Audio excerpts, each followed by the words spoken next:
Co-host almost got finessed out of $25. Lizzo just called out Young Miami. And Kanye West, you better watch out because Beyoncé looking for you. But it's all going down here today. Tales from the crib. So you know what you need to do. Hit that subscribe button. While you at it, hit that like button. Matter of fact, hit that notification bell because Jonathan Majors done messed up again. They sabotaging his career. Like my coach trying to sabotage me. I didn't get swindled. I knew better. That close. I'm the guy that knew not to click the email at work. So, hey man, I'm still mad about that. I said, man, I got another account. People be hitting me up about like, Jesse, I sent you $25. You're supposed to make it. It's like, that's not me. Don't tell the feds. But hey man, it's going down here today. Tales from the Crib, episode 199, man. Almost at 200. Ooh, we're getting legendary. Exactly, man. Thank you for all the support the last few episodes. The views have been really good. Even though YouTube's new algorithm has been crazy, for whatever reason, this channel is still doing good. They're trying to sabotage our other channel, but we'll get into that later. Facts, man. I can't believe it. But how your week been going? It's going good. You know, another year around the earth. I'm still alive. Why are you saying this? Still not as old as my co-host. Why are you saying this week is my co-host's birthday? It's true. It's time to turn up. It's time to celebrate. It's time to bring out the bottles. But before we do all that, it's time to talk about this gossip. And we got the mess right now, man. Hey, how we started off, co-host? What we got first on the docket? We got my co-host's favorite artist in the world, Lizzo, confronts Young Miami live on stream over weight comments made on Shannon Sharp's podcast. And I want to know, Shannon, why are you even talking to this woman? I mean, she is below your show. Who? He's trying to turn Shannon Sharp trying to turn into the Maury show. I mean, listen here. He's trying to get them. He's trying to find the spice, man. Ever since that Cat Williams thing. Is that what they call it these days? I mean, the Cat finding the spice. He's trying to find that. He's trying to find the gossip. Like once he had that Cat Williams views, he got all those millions of views. He's been trying to get it back. That's different. Cat Williams is 100% different than Young Miami. You don't think Young Miami was with Diddy? Did you hear what she said? She like golden showers. Everybody know ain't no party like a Diddy party, so yeah, that's what's up. Yeah, exactly. Like LeBron James said. Listen, man, she said she into the Diddy party. Did you hear a new thing? She said that she not doing anything to her boyfriend until after he cheat 4 times. She giving him 4 times and then she cheating back. I could do that. I could stay faithful 4 times. I mean, not mess up 4 times. No, I mean, that's what I'm saying. You cannot mess up 4 times. See, look at that. You already on her radar. But hey, man, I might get mad at you like once or twice. Horrible. But we're not 4 times. Right here, we have the fat shaming comments that Young Miami made on the Shannon Sharp show. We got Lizzo calling her out. And then we got some more information because, I mean, this is just diabolical. Lizzo, for instance. Yeah.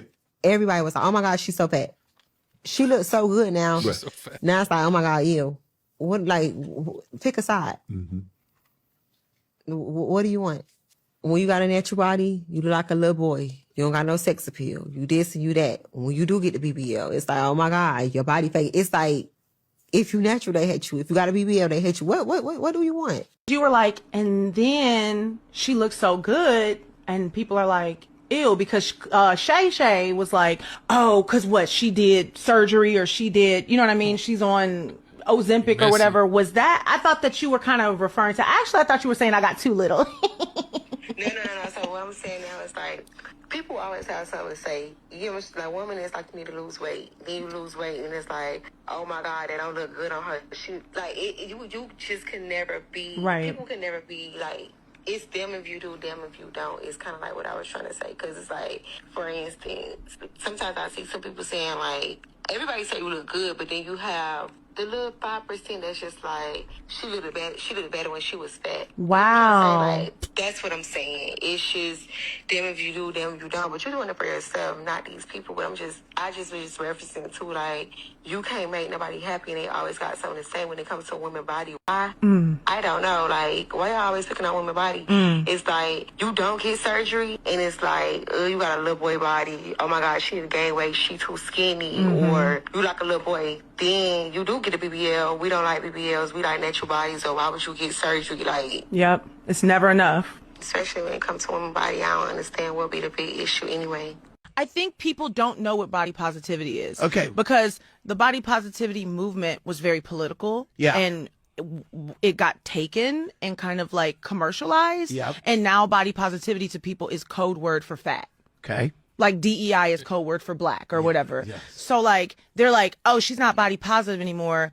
I'm not fat anymore. But like I'm still body positive because the body positive movement was actually created by a subgroup of people who were not put in the media, who were not praised, who were told we shouldn't exist and we weren't good enough because our bodies were bigger or disabled, or even like queer and trans people. Like we were all a part of this like first, I don't even know what wave of body positivity we're a part of, because I Right. think it's been happening for many decades. But the most recent wave, like the 2016 era, it was about me like bucking against society telling me I shouldn't exist, I shouldn't wear leotards, and I shouldn't like how I look. Right.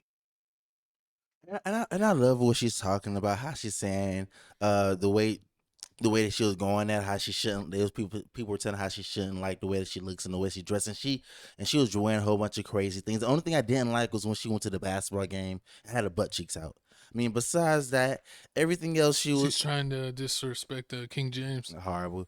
But I mean, besides all that, I mean, everything else I like this. I like what she was doing. I mean, I like that she's embracing always embraced her body, always embraced herself. I like when she was on the costume. She looked all happy and joyful. I mean, we also did react to No, her. my favorite part of the Kai stream was when they had the Taco Bell? the bell on the soundboard, and she goes, we got Taco Bell? Disrespectful.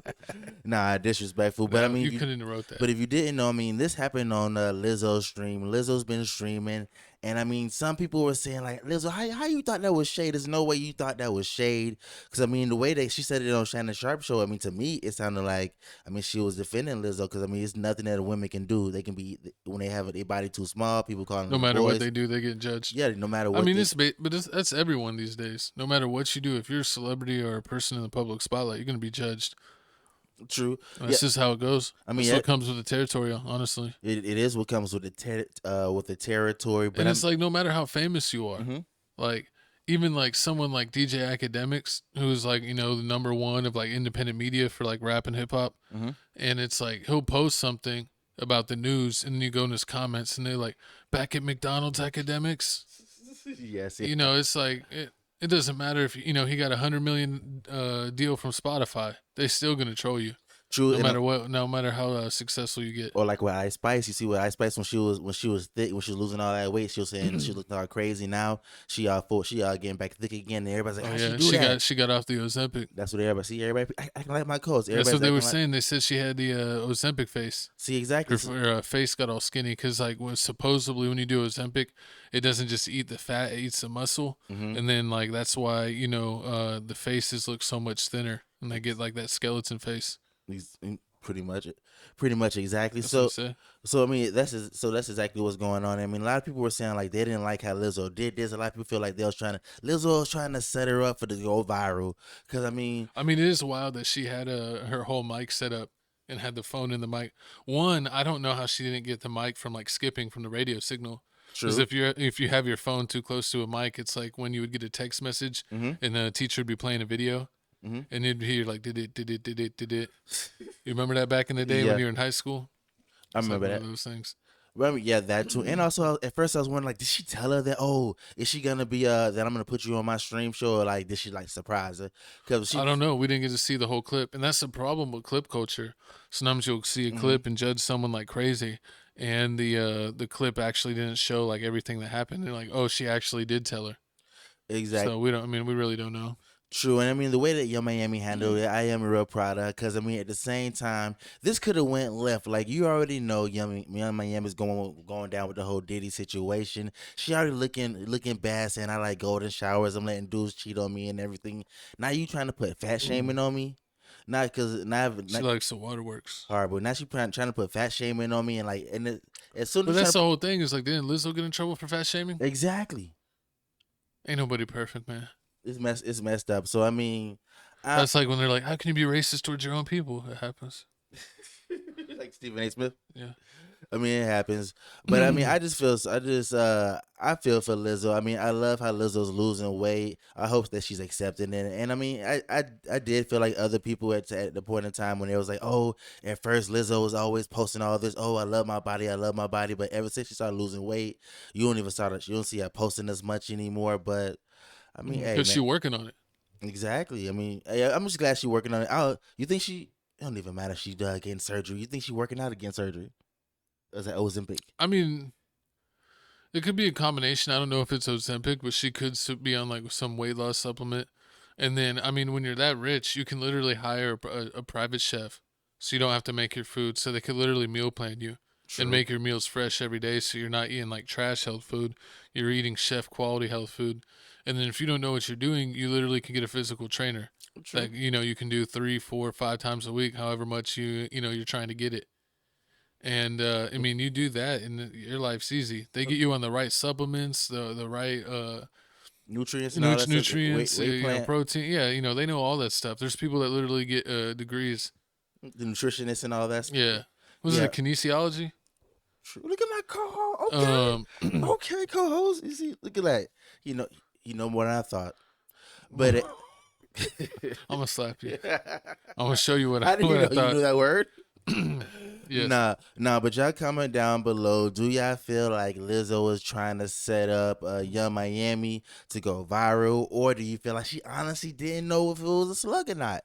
I mean, cause I knew what it was going. I knew what was going on. I knew she wasn't. Young Miami was saying nothing in a mean way. You? Wasn't Young Miami hanging out with Stephon Diggs? Or was that somebody different? Yeah, she was hanging out with Stephon Diggs. Stephon Diggs, I'm disappointed in you, sir. He's in Boston now. No shame. He's in New England now. Yeah, he's trying to escape those charges. Disrespectful.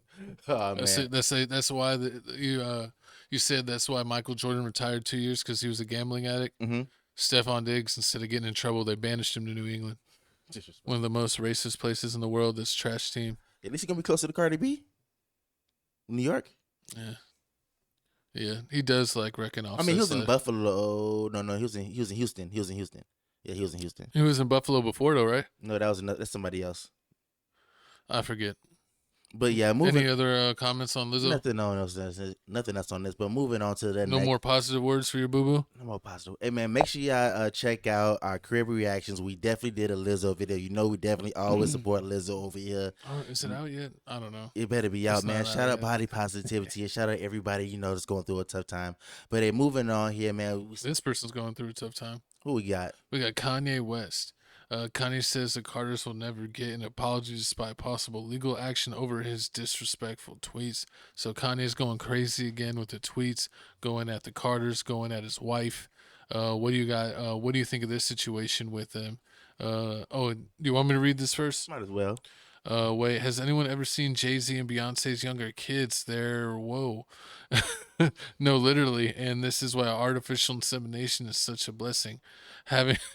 Having special children is a choice. Now, Jay-Z and Beyonce on the other end, F those people. Wow, I should have blocked this. Yeah, I need everyone to know that posts about Jay-Z and Beyonce's family. Okay, I'm just like done reading. I'm just done reading anything he said. Hopefully my body's blocking enough of it, and I don't think I'm going to move out the way. Is this a video clip too? Yes. No. It is? I got you, Coles. I got you, Coles. Oh, man. But, I mean, this is funny. This is funny to tell. I tell my coach to pull a photo, and this is type I'm type just of trash saying. he pulls. I'm gonna tell you what Kanye West has been going crazy online, man. This is what he's been posting online. He's posting on Twitter that he said, "Wait, has anyone ever seen Jay-Z and Beyonce's younger kids? There are I already read that. Literally, and this is why artificial insemination is such a blessing. Having our children is a choice. I just read this, coach. Now, Jay-Z and Beyonce, on the other hand, F those coons. Why are you reading it again? Their entire family. I need everyone to know that I took the post and Jay-Z about Jay-Z and Beyonce's family down and Jerry Lozano's family down because there were possibility of my Twitter being canceled, not because I'm a good person. I took it down like Down syndrome gets. God dang, co-host. I'm just saying. I already read it. You didn't read that part. You were skipping words. See, they had to make sure you feel what Kanye West is feeling. You got to make sure this video gets blocked. I'm telling you, sometimes I'm feeling what Kanye West is feeling, and at first I was going they're gonna make me replace you. Hard, but I was going with what Kanye West is going with. I mean, I was like F Jay-Z because I know what Jay-Z did to Kanye West. I don't like Jay-Z, but I'm just saying that's a little harsh. I'm just saying. You can just say he's ugly. You're not gonna go at him like this. I mean, at first, yeah. I mean, you didn't have to go at him like this, but Kanye West always has to make, he has to make it grand. Has to make you feel it. But then once I started doing my research and realizing that Beyonce's child, Sir, almost lost his life 3 or 4 times before he was born, and she had to have emergency C-section. I mean, like, damn, Kanye West, it's like that.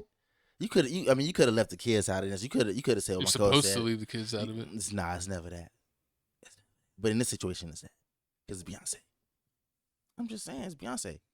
But nah, I mean, everybody knows that Kanye West has been going a little loopy. We're gonna have auditions for new co-hosts. Nah, never. Go ahead and hit us up on Instagram, Tales from the Crib 210. I got it. They might.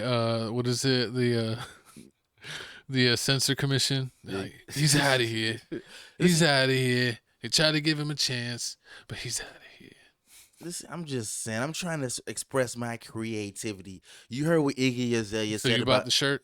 You said what Iggy Azalea said about Kanye West. Kanye's gone full crazy. Like, we thought that he couldn't reach these heights again like he did in the past. So it was like three years ago or something. Yeah. 2 years ago he went crazy. I mean, he's been going crazy ever since his mom passed away, I feel like. Yeah, but yeah, and it's like in spurts. Because isn't he like bipolar as well, allegedly? Mm-hmm. It's a superpower. He said it in the song. Yeah. I'm gonna leave that alone. It's the wrong type of. He's using it for evil. He's using it for evil. I mean, or maybe he could have went crazy after Pete Davidson was taking the picture with his kids.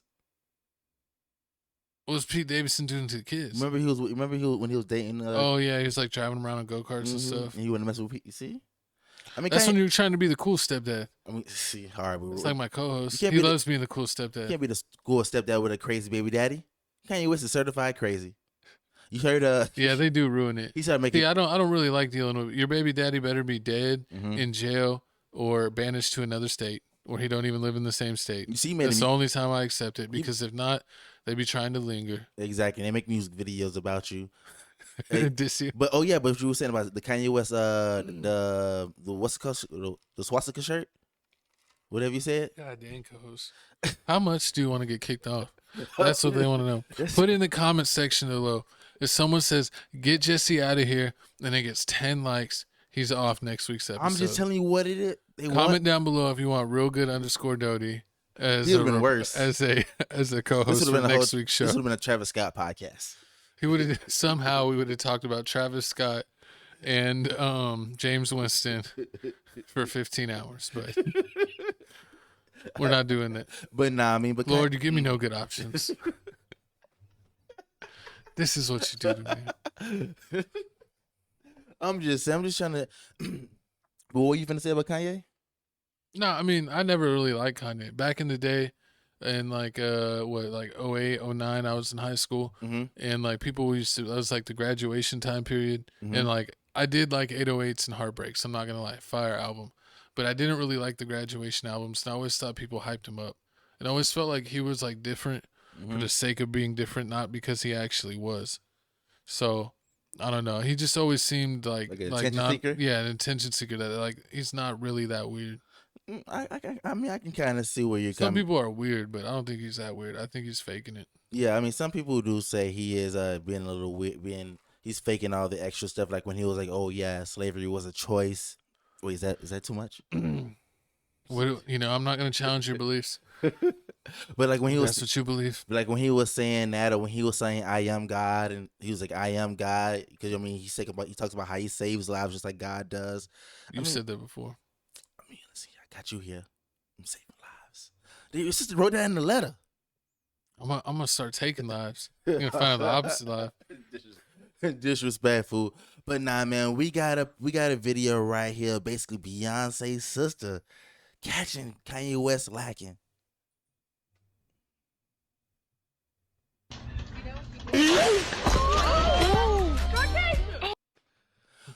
Sharkation, no.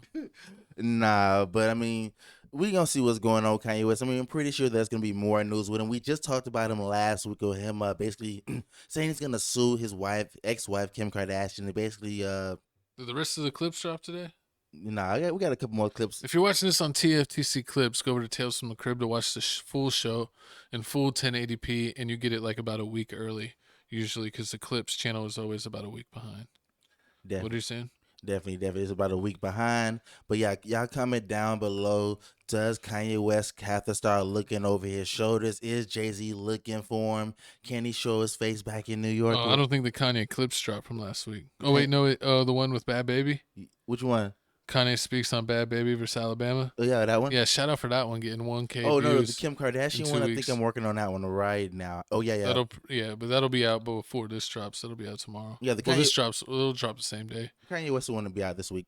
By the time this dropped, the Kanye West clip is going to drop off. And also, this clip will also be dropped. Comment down below, do you watch this more on TFTC Clips, or do you watch this on Tales from the Crib podcast to see us first? Because you always get it first on Tales from the Crib. Exactly. But moving on to more news, man. This funny show right here, man. Looks like here, how you say her name? Quintina. Quinta Brunson files for divorce from Kevin Anick.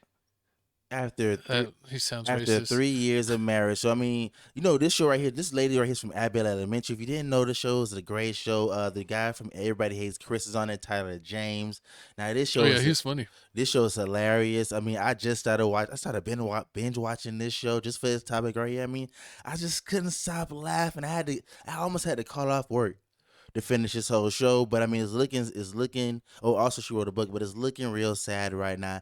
Ever since Abbott Elementary got picked up for its next season, it looks like her relationship isn't moving on no more. I mean, after 3 years of marriage and after her supporting her husband, supporting her so strongly that she always said, it looks like they're finally cutting the ties. They're going in separate ways. They're saying it's irreconcilable differences, so they're not really they're not really saying what happened. They're not saying anybody cheated.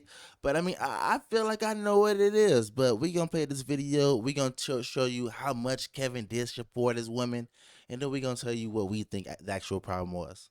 First up, Quinta Brunson and her husband, Kevin Anick, are calling it quits. According to court documents obtained by TMZ, the West Philly native filed for divorce from Kevin after 3.5 years of marriage, citing irreconcilable differences. The two have kept their relationship quiet, but the Abbott Elementary creator did give Kevin a shout-out back in 2022 while accepting the Emmy Award for Outstanding Writing for a Comedy Series. And I need to thank my wonderful husband because he's the most supportive man I've ever known, and my incredible cast and crew for helping me to make this show and make the pilot. Shout out to my hubby. Exactly. I mean, look how she sounded. She sounded like that a large? Horrible. It sounded That's like where she first got famous. Oh yeah, that's what she said. You remember her memes and everything she was doing? I know about this. What you know? I know about her. No, from her show. I've watched Abbott Elementary. It's a great show. I've watched a handful of episodes around. I didn't watch it episode after episode. I would go through and be like, oh, I want to watch a holiday episode or this episode and turn it on. Skip around, turn it on. Okay. All right. So if you didn't know, I mean, her husband Kevin, he's in the sales business. I think he's in the cannabis sales business. So he's not making money like Quintina's making. What do you mean? He should be raking it in. He's not making, especially if he's in a legal state. I think that's what Quentin Richardson's doing in retirement. I think she's making more than $8 million. Her net worth's more than $8 million. Balling. Exactly. She making what, over $500K an episode or something? At least something like that, $500K an episode. So you're not leaving no girl that's making $500K an episode. I don't care what I got. If I gotta wash dishes, change diapers, you don't gotta change diapers because they ain't got no kid.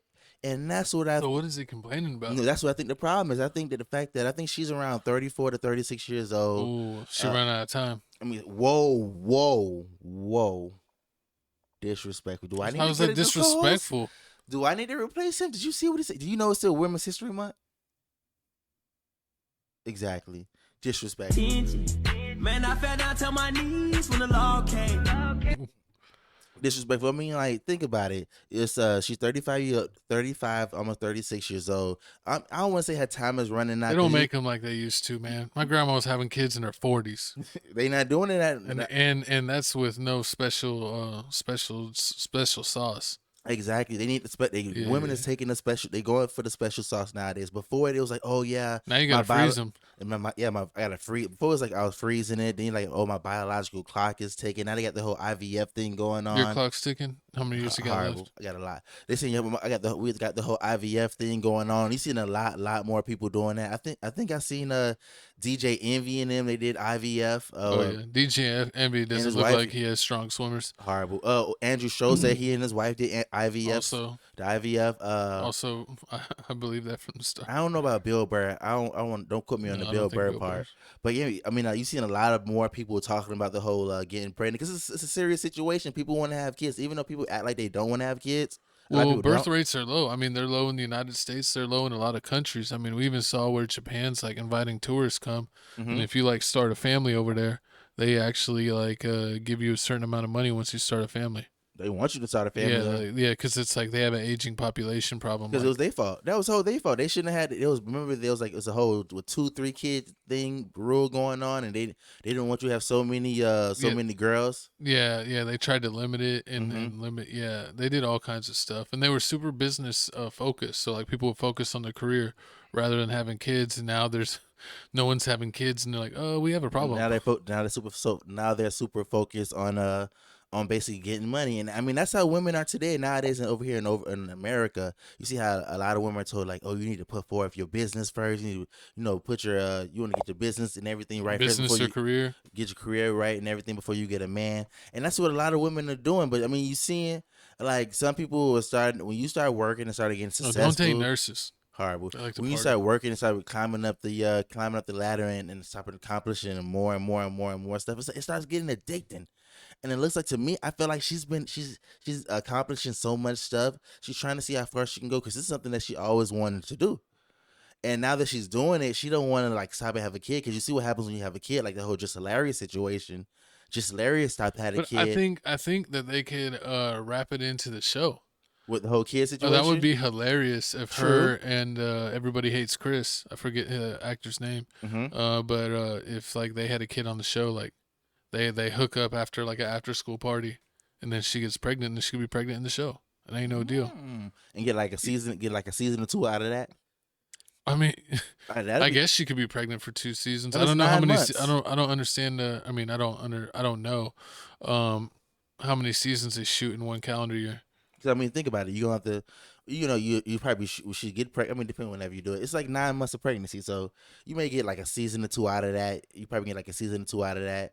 And then she can leave. But I mean, some people don't want to because I mean, what if she ends up wanting to be a mom over in the whole business thing? Then you lose that situation or you lose the whole spot because Hollywood's always ready to replace you. There's always somebody waiting for your spot. As soon as you slip, fall on your butt, do anything. That's what I'm saying. You got to work through the pregnancy, girl. You got to work through it right up till you have the baby. And then you get a couple months off and then you're back on. Better hope she'll have one of them horrible. Oh man, that's the life of a champion. I remember this one. Oh my god, I remember this one girl. I ended up, I got pregnant allegedly. I ended up getting pregnant, and then like I didn't know how bad Cravens was. Like I remember one time it was like the weekend, and she was like Jesse, I want grits, sausage, and eggs. And I wanted it out. I said, can you go get that for me? I was like, all right. So I was like, all right. I went to go to the grocery store to go pick it up. I went for the grits, the sausage, and the eggs. I found everything but the sausages, and then I gave up on the sausages. I was like, man, I'm gonna just lie to him. Like, they ain't have any. They ran out. It's crazy. And then I came back to the house. I came back to her house. I dropped it out to her, and then she cussed me out. It was horrible. She's like, I can't eat this. And then her friend. So what happened to your child? That's what I want to know. See, I said alleged. I don't know. It sounds like you were taking care of a pregnant lady that was your shawty. So what happened to the child? I ended up getting finessed. It wasn't mine. Oh, whose was it? Some dude, some Q Dog dude. He was like some old Q Dog dude name. I forgot his name. Woo. Yeah, his name was Woo. And him. And then it was like some older dude, and she was like, she told me, oh yeah. Have you seen I saw an Instagram reel where it was like 4 dudes finding out like who's the dad, and they all had like different colored shirts, and they lit the smoke, and it was the one guy's shirt. and all the other guys started high-fiving because it was 4 dudes and 3 of them weren't the dad. They're like, yes. Horrible. Nah, but this dude was like, she told me that this dude was like, when she told him, he didn't care because he was older and he already had 2 kids. So he was like, what's a 3rd kid? I don't care about that. Yeah. And I was younger, and she was like, I told him, I told you, and I knew you were going to do something about it. So, I had to lie, call my mama, like, Mama, I need some grocery money. And then, Tragic. Now I see why you're banned in Florida. Horrible, disrespectful. And your children. Nah, but I mean, that's what I feel like what's going on in this situation. I mean, besides that, nothing else, no other problems are going on in this relationship. Besides the fact that I think like she wants to just continue on in business, continue on moving up on the corporate ladder, not the corporate ladder, the Hollywood ladder. I mean, I think she's doing fine. I think that she's definitely, if this guy wants a family and that she wants a career, I guess that's we got to end it. I mean, I'm glad they ended it amicably. I think I said it right. Yep, you do good. Yeah, I'm glad they ended it that way. It wasn't like something bad, like a whole Tyrese situation where like somebody crying online and then we got to report about Congratulations. that. Horrible, disrespectful. But speaking of crying, man, I love that meme whenever they put like a sentence at the top and then they show that clip. Congratulations. Horrible, but y'all comment down below how y'all feel about this whole relationship and about it ending. Do y'all feel like, man, it don't matter? It doesn't matter why they get in a divorce, as long as she's happy.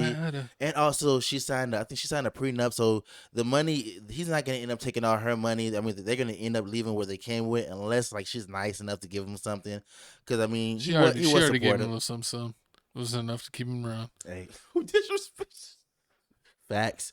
Man, but speaking of keeping them around and giving them some something.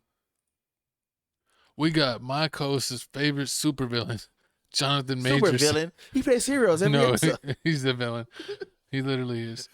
Jonathan Majors seemingly admits he sabotaged his ex-girlfriend, Grace Jabari, in newly surfaced audio. You asked me, push me against the car. Yes, all those things are under arrest. Man, so right now, man, Jonathan Majors is under attack. I love that woman so much. She's talking about Megan Good. Exactly, man. Right now, Jonathan Majors can't catch a break. He did remember the whole Creed situation. Apparently, he could catch Grace. Horrible. He can't catch it. So basically, he can't catch a break. It looks like here, as soon as his new movie, his magazine Dreams, is about to drop, boom. Something from 2022 dropped to him basically admitting to sabotage. Homer Simpson in his ex-girlfriend Grace. Somehow that audio leaked. It was horrible audio, but we got the audio here, and we also got the great news that Megan Good and Jonathan are married. We gonna play that. We gonna tell you. We gonna play that. We also gonna tell you all the basically all the obstacles that Megan Good, especially when I found out that she smoked cigarettes. I cut her off once I found out that it was disgusting. I believe it. You're a married man. Wait, what had happened? I never wrestled with a woman before. Again, it's just I've never wrestled with a woman. I aggressively You strangled me and pushed me against the car. Yeah, all those things are under aggress. Yeah. That's never happened to me. So Because I said something sarcastically, if in your eyes. Clearly, it's more than that. Yeah. Clearly, that something inside of you. Did you ever feel like through any of that, like you were scared or nervous that like Megan would be like, yo, this is too much for me? All the time. Did you? Yeah. What was that like for you? Yeah, all the time. Well, as I said, sis, like I told her from the jump, like this is gonna be crazy. This is gonna get wild. You know what I mean? Yeah. But when y'all in it and it's like the press. Yeah, but when we're in it, like I'm sorry. No, I was gonna say because she's also a name, and so I think that there was a lot thrown on her as well because people were like, Megan Good, why are you doing this? What are you doing? Yeah. Yeah, I had a lot of that. I had a lot of. You sure? I had a lot of. I mean, we're in a relationship. Now we're in a marriage. I'll keep it straight. We had moments of like, hey, babe, it's cool. You know what I mean? I love you more than I can imagine, but you gotta, the ship's going down. You better. I'm Jack. You know what I mean? You let go of me and you go get it. That was a big thing. And she took so many hits, because of it. She took, I don't think she mind me saying, like, yeah, she wasn't in they weren't announcing it, but like she lost endorsements. You know, we got uninvited to stuff. You know, she got uninvited to stuff because she had shown just how down she was, and they knew if Megan's coming, Jay's coming. You know, I'm coming. You know, yeah, she took an incredible hit. You know, and then just walking around. You know what I mean? Like a lot of our work, as you guys know, is like socializing. Right. You know what I mean? And we asked her that when she was up here as well. You know, like the same question that Lauren just asked you. Yes, ma'am. Did you ever feel like that was too much? And she said no. She knew that lady had God. That lady, yes. She talked about you with the same smile on her face that you have. You know, and strong. Yeah, very strong woman. She's stronger than me. You know, she's stronger than me. You know, she kept me up. It continues to keep me up. I mean, before we walked in here, she was praying, come on. I was like, oh, yeah, let's do it. And now I understand the Coretta. I understand that. I do.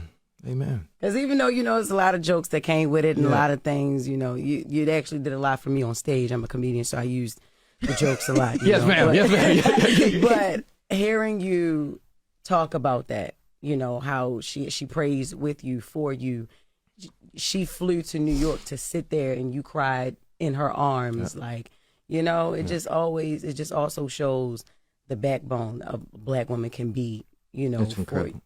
Key word, Black woman. Though. Black. That's the only thing you can't say. You can't use the term Coretta for a white woman. Yeah. Facts. Do you regret that?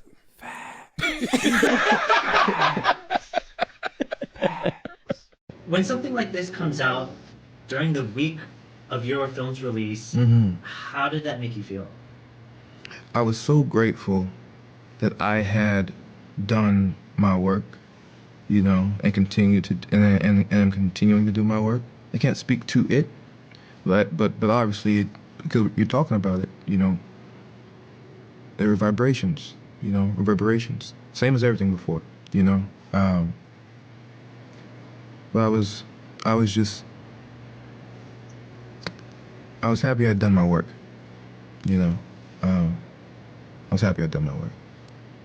You said recently in an interview that when you have a struggle, learn, metabolize, grow. This incident happened just this week, so you haven't really had too much time to process with it. But what have you been able to metabolize from that moment since it was leaked?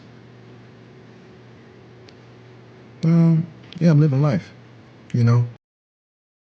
What? See, What have you metabolized? See, Jonathan Majors is too nice. See me, I couldn't be in Hollywood because I would have flipped the chair. I would have flipped the chair. I would have pulled a Chris Brown, threw a chair out the window and everything. Because I mean, like, what? This white D-ish devil is trying to ruin my career. I'm over here trying to move on from this horrible thing that she put me through. She took my phone, and I get in trouble for taking my phone. Still don't make no sense to me, but we ain't gonna indulge on that. I moved on. I got me a baddie making good on my shoulders, and now you want to drop some old stuff in 2022 because I done moved on. That's how it goes. That's messed up. Why they don't want to see you happy? Like, I thought you want, like, as soon as they don't. Exactly. They don't want to see you happy. When the court situation happened, you would hear her saying, "Oh, I want to drop the Grace." You don't hear nothing Grace saying, "I want to drop the charges." Oh, I want to be with I still want to be with him. Her being on his arm. No, he ain't see none of that. She basically disappeared. She let it keep going. Then Making Good came in, did damage control. I thought it was fake at first. I thought it was just a publicity stunt. But it looks. What, him and Making Good? Yeah, at first I thought it was fake. Like, I thought he was just doing that, you know, because nobody was. I knew it was real. You knew at the beginning it was real? Yep. What? I could see in their eyes. I didn't really see it because she was with the whole preacher dude, the whole Devon dude. She was married to him, and then they ended up getting a divorce. And I was like, man, if you divorce the whole preacher, Jonathan Majors has been born again. It was still there. I mean, he has been born again. He had allegedly. I mean, clearly. I mean, I guess so. He has a little anger problems. He does admit that at times. I mean, I understand that. You know, you get frustrated with Hollywood. But I mean, with this situation, I mean, he was Kane, right? He was Kane. I mean, but with this whole situation, man, I just don't like it. I mean, like, he already lost so much stuff. He lost movies. He lost endorsement deals. I mean, like, he was supposed to be the whole Kane situation. He was supposed to have another movie that was like solely focused on him that they kind of had to like get away from and do something else. Exactly. And now they're writing the whole smear campaigns on him saying, oh, yeah, his movie flopped. And I'm over here. What was his movie? The Magazine Dreams. Oh, yeah. I haven't seen it. And remember I told you about it yesterday, how I was looking up. They was like, oh, yeah, the movie flopped. It didn't pass $1 million. It only made like box office week. It didn't make $1 million. It made like at least $700K. But then you found out like it was only in at least 800 movie theaters. So it wasn't in a whole bunch of movie theaters. I think in total it's like almost 3,000 movie theaters in the United States alone. So he wasn't even halfway there. He didn't even do half. He didn't even do a third. He didn't even have a third of the movie theater. So I mean, if I feel like he would have had the rest of the movie theaters, this would have been Could have done better. Could have done a lot better. I mean, they're saying this is like an independent film, and he really acted his butt off in this movie. So I mean, I just feel like eventually the storm will pass, and then and the fact that he has Megan Good on his side, I mean, that's feel good. like they're already through the eye of the storm. You think that? I think him and Megan Good and him putting out a movie and then being independent. I don't know if the sales matter, but it's been received as a high quality movie. So I think him doing that, there's a possibility that Marvel might bring him back because it seemed like his image is kind of repaired.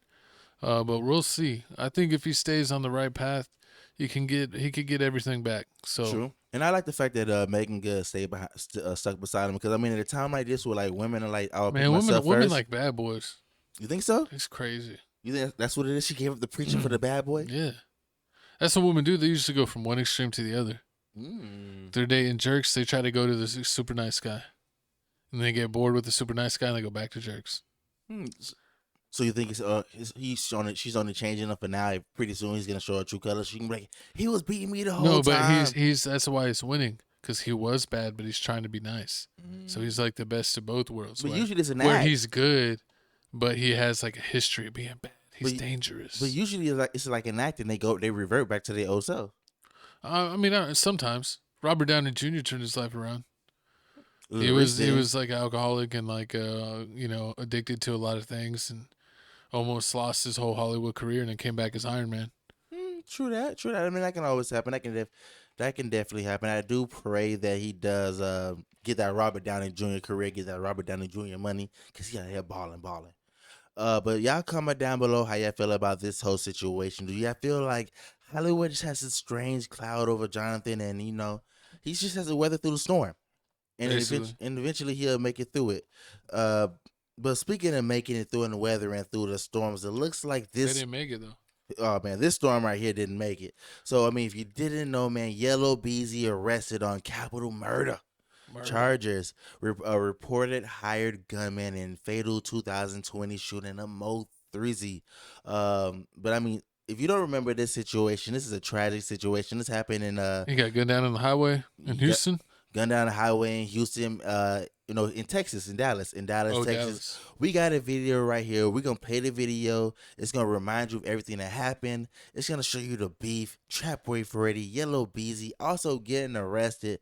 Then we're gonna tell you everything that K1 White has been saying on the internet since Yella Beezy's been out of jail, been locked up in jail.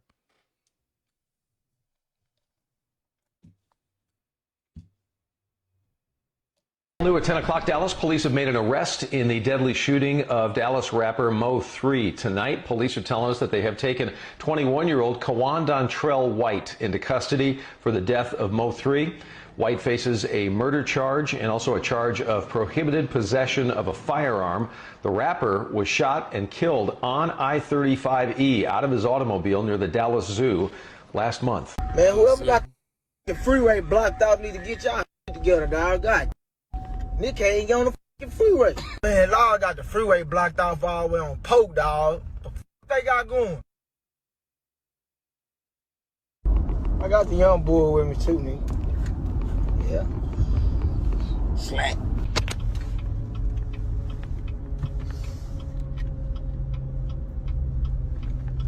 What's that? Yeah. I got my brother's. I'll be covered in. Just around.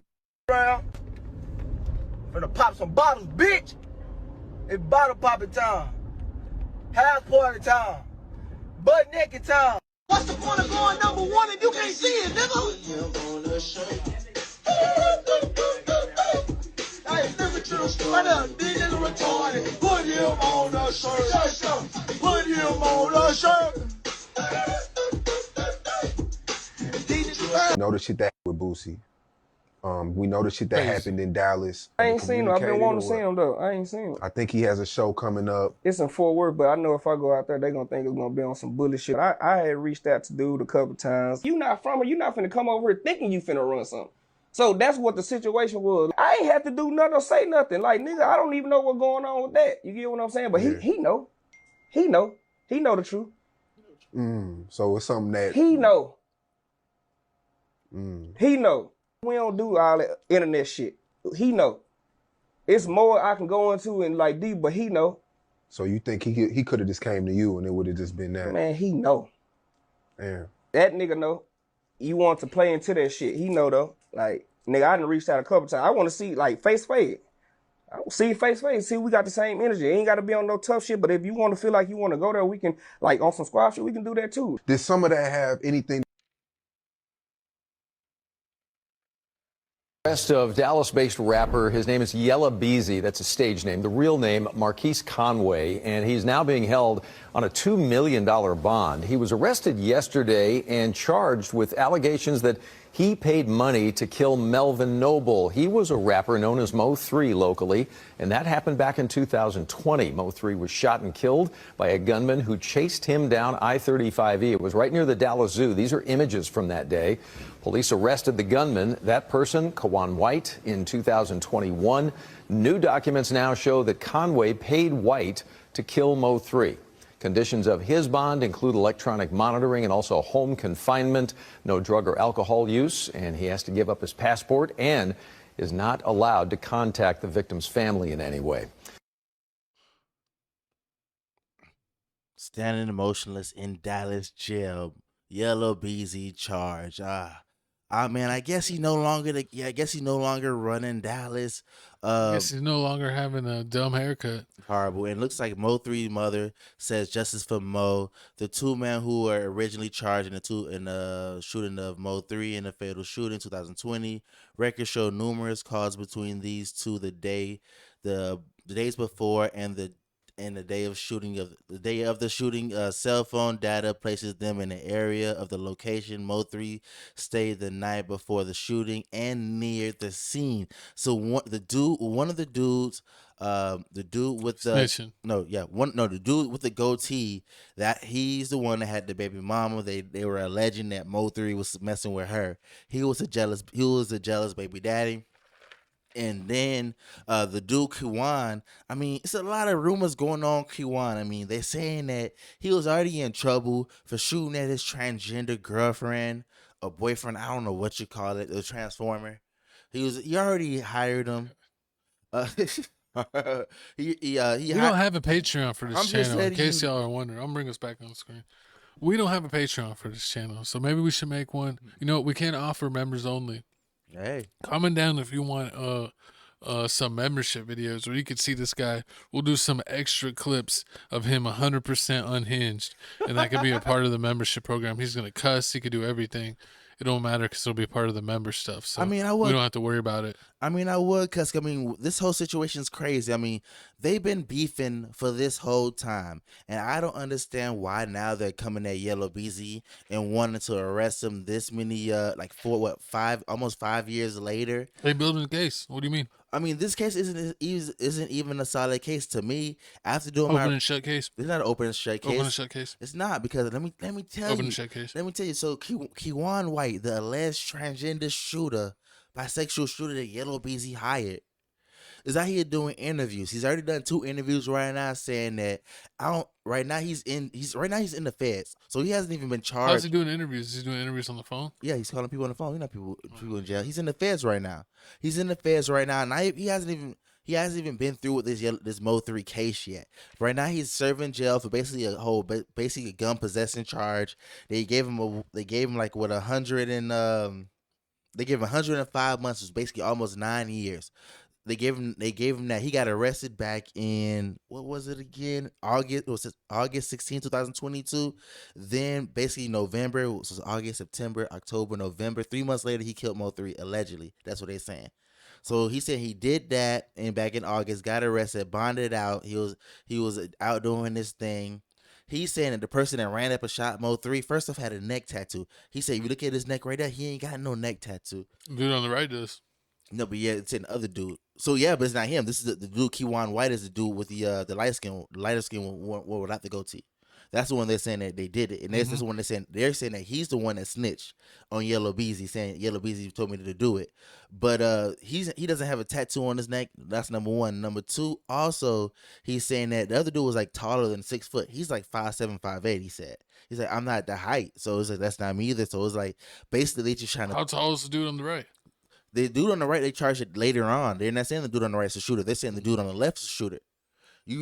Yeah, but how tall is he? Because he has a neck tat. It and could they're be. saying he's 6 foot, or is he But 6 foot? Yeah, but right now you don't hear no rumors going That's the on about guy. him. You don't, I found it. I solved it right but now. You solved that one, but you charged this one. You charging this one. You got this one going around saying He's got to charge people for fun, see what a rat. See the cave. You can't do that.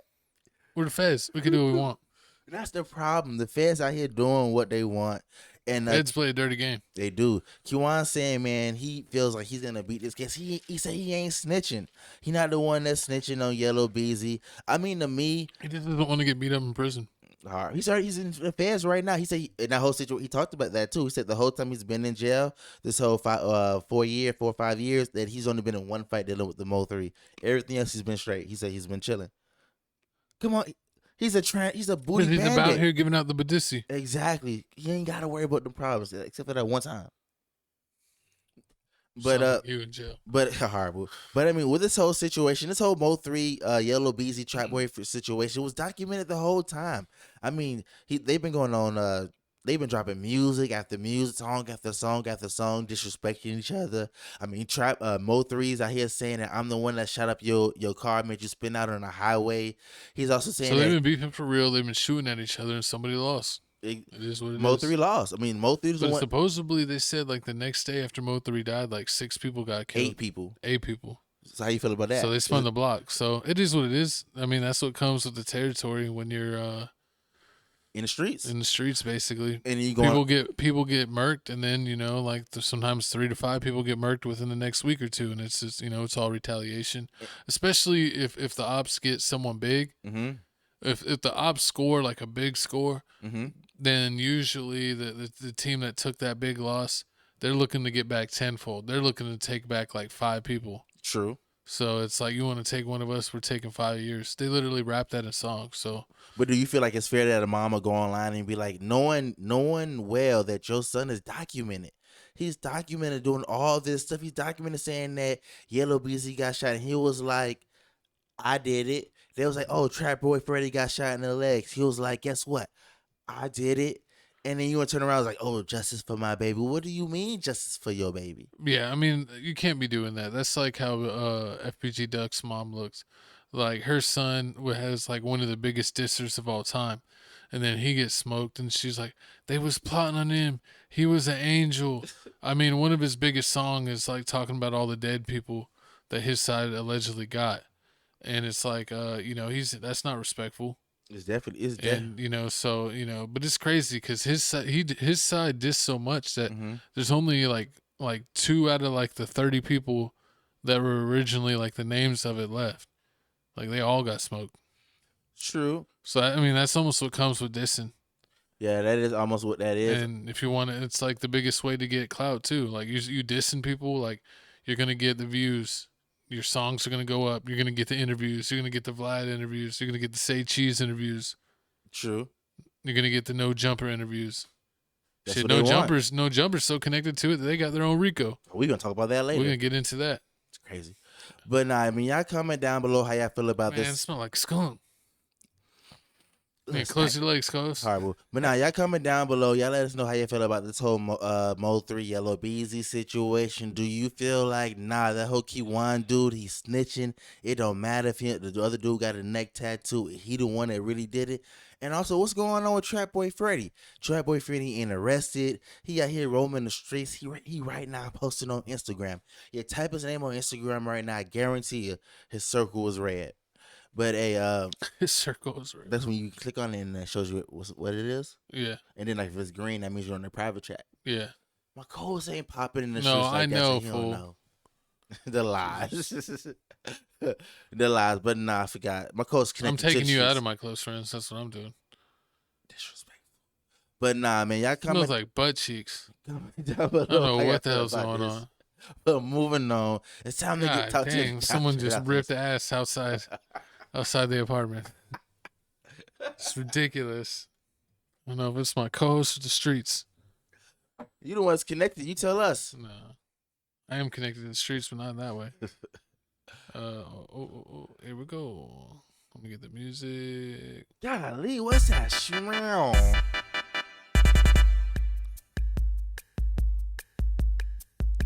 Welcome to the halftime show, Tales from the Crib, bringing it to you live from the dumpster.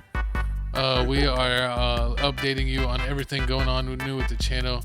If you're watching this show, we would do a podcast every week. We try to drop on Tuesdays. A lot of times we drop on Wednesdays. You know how stuff goes. We got TFTC clips. We clip out your favorite parts of the show and do it in clip form on the channel. Check out, we did cover the NFL with our boy RealGood_Doty. He's going to be back soon.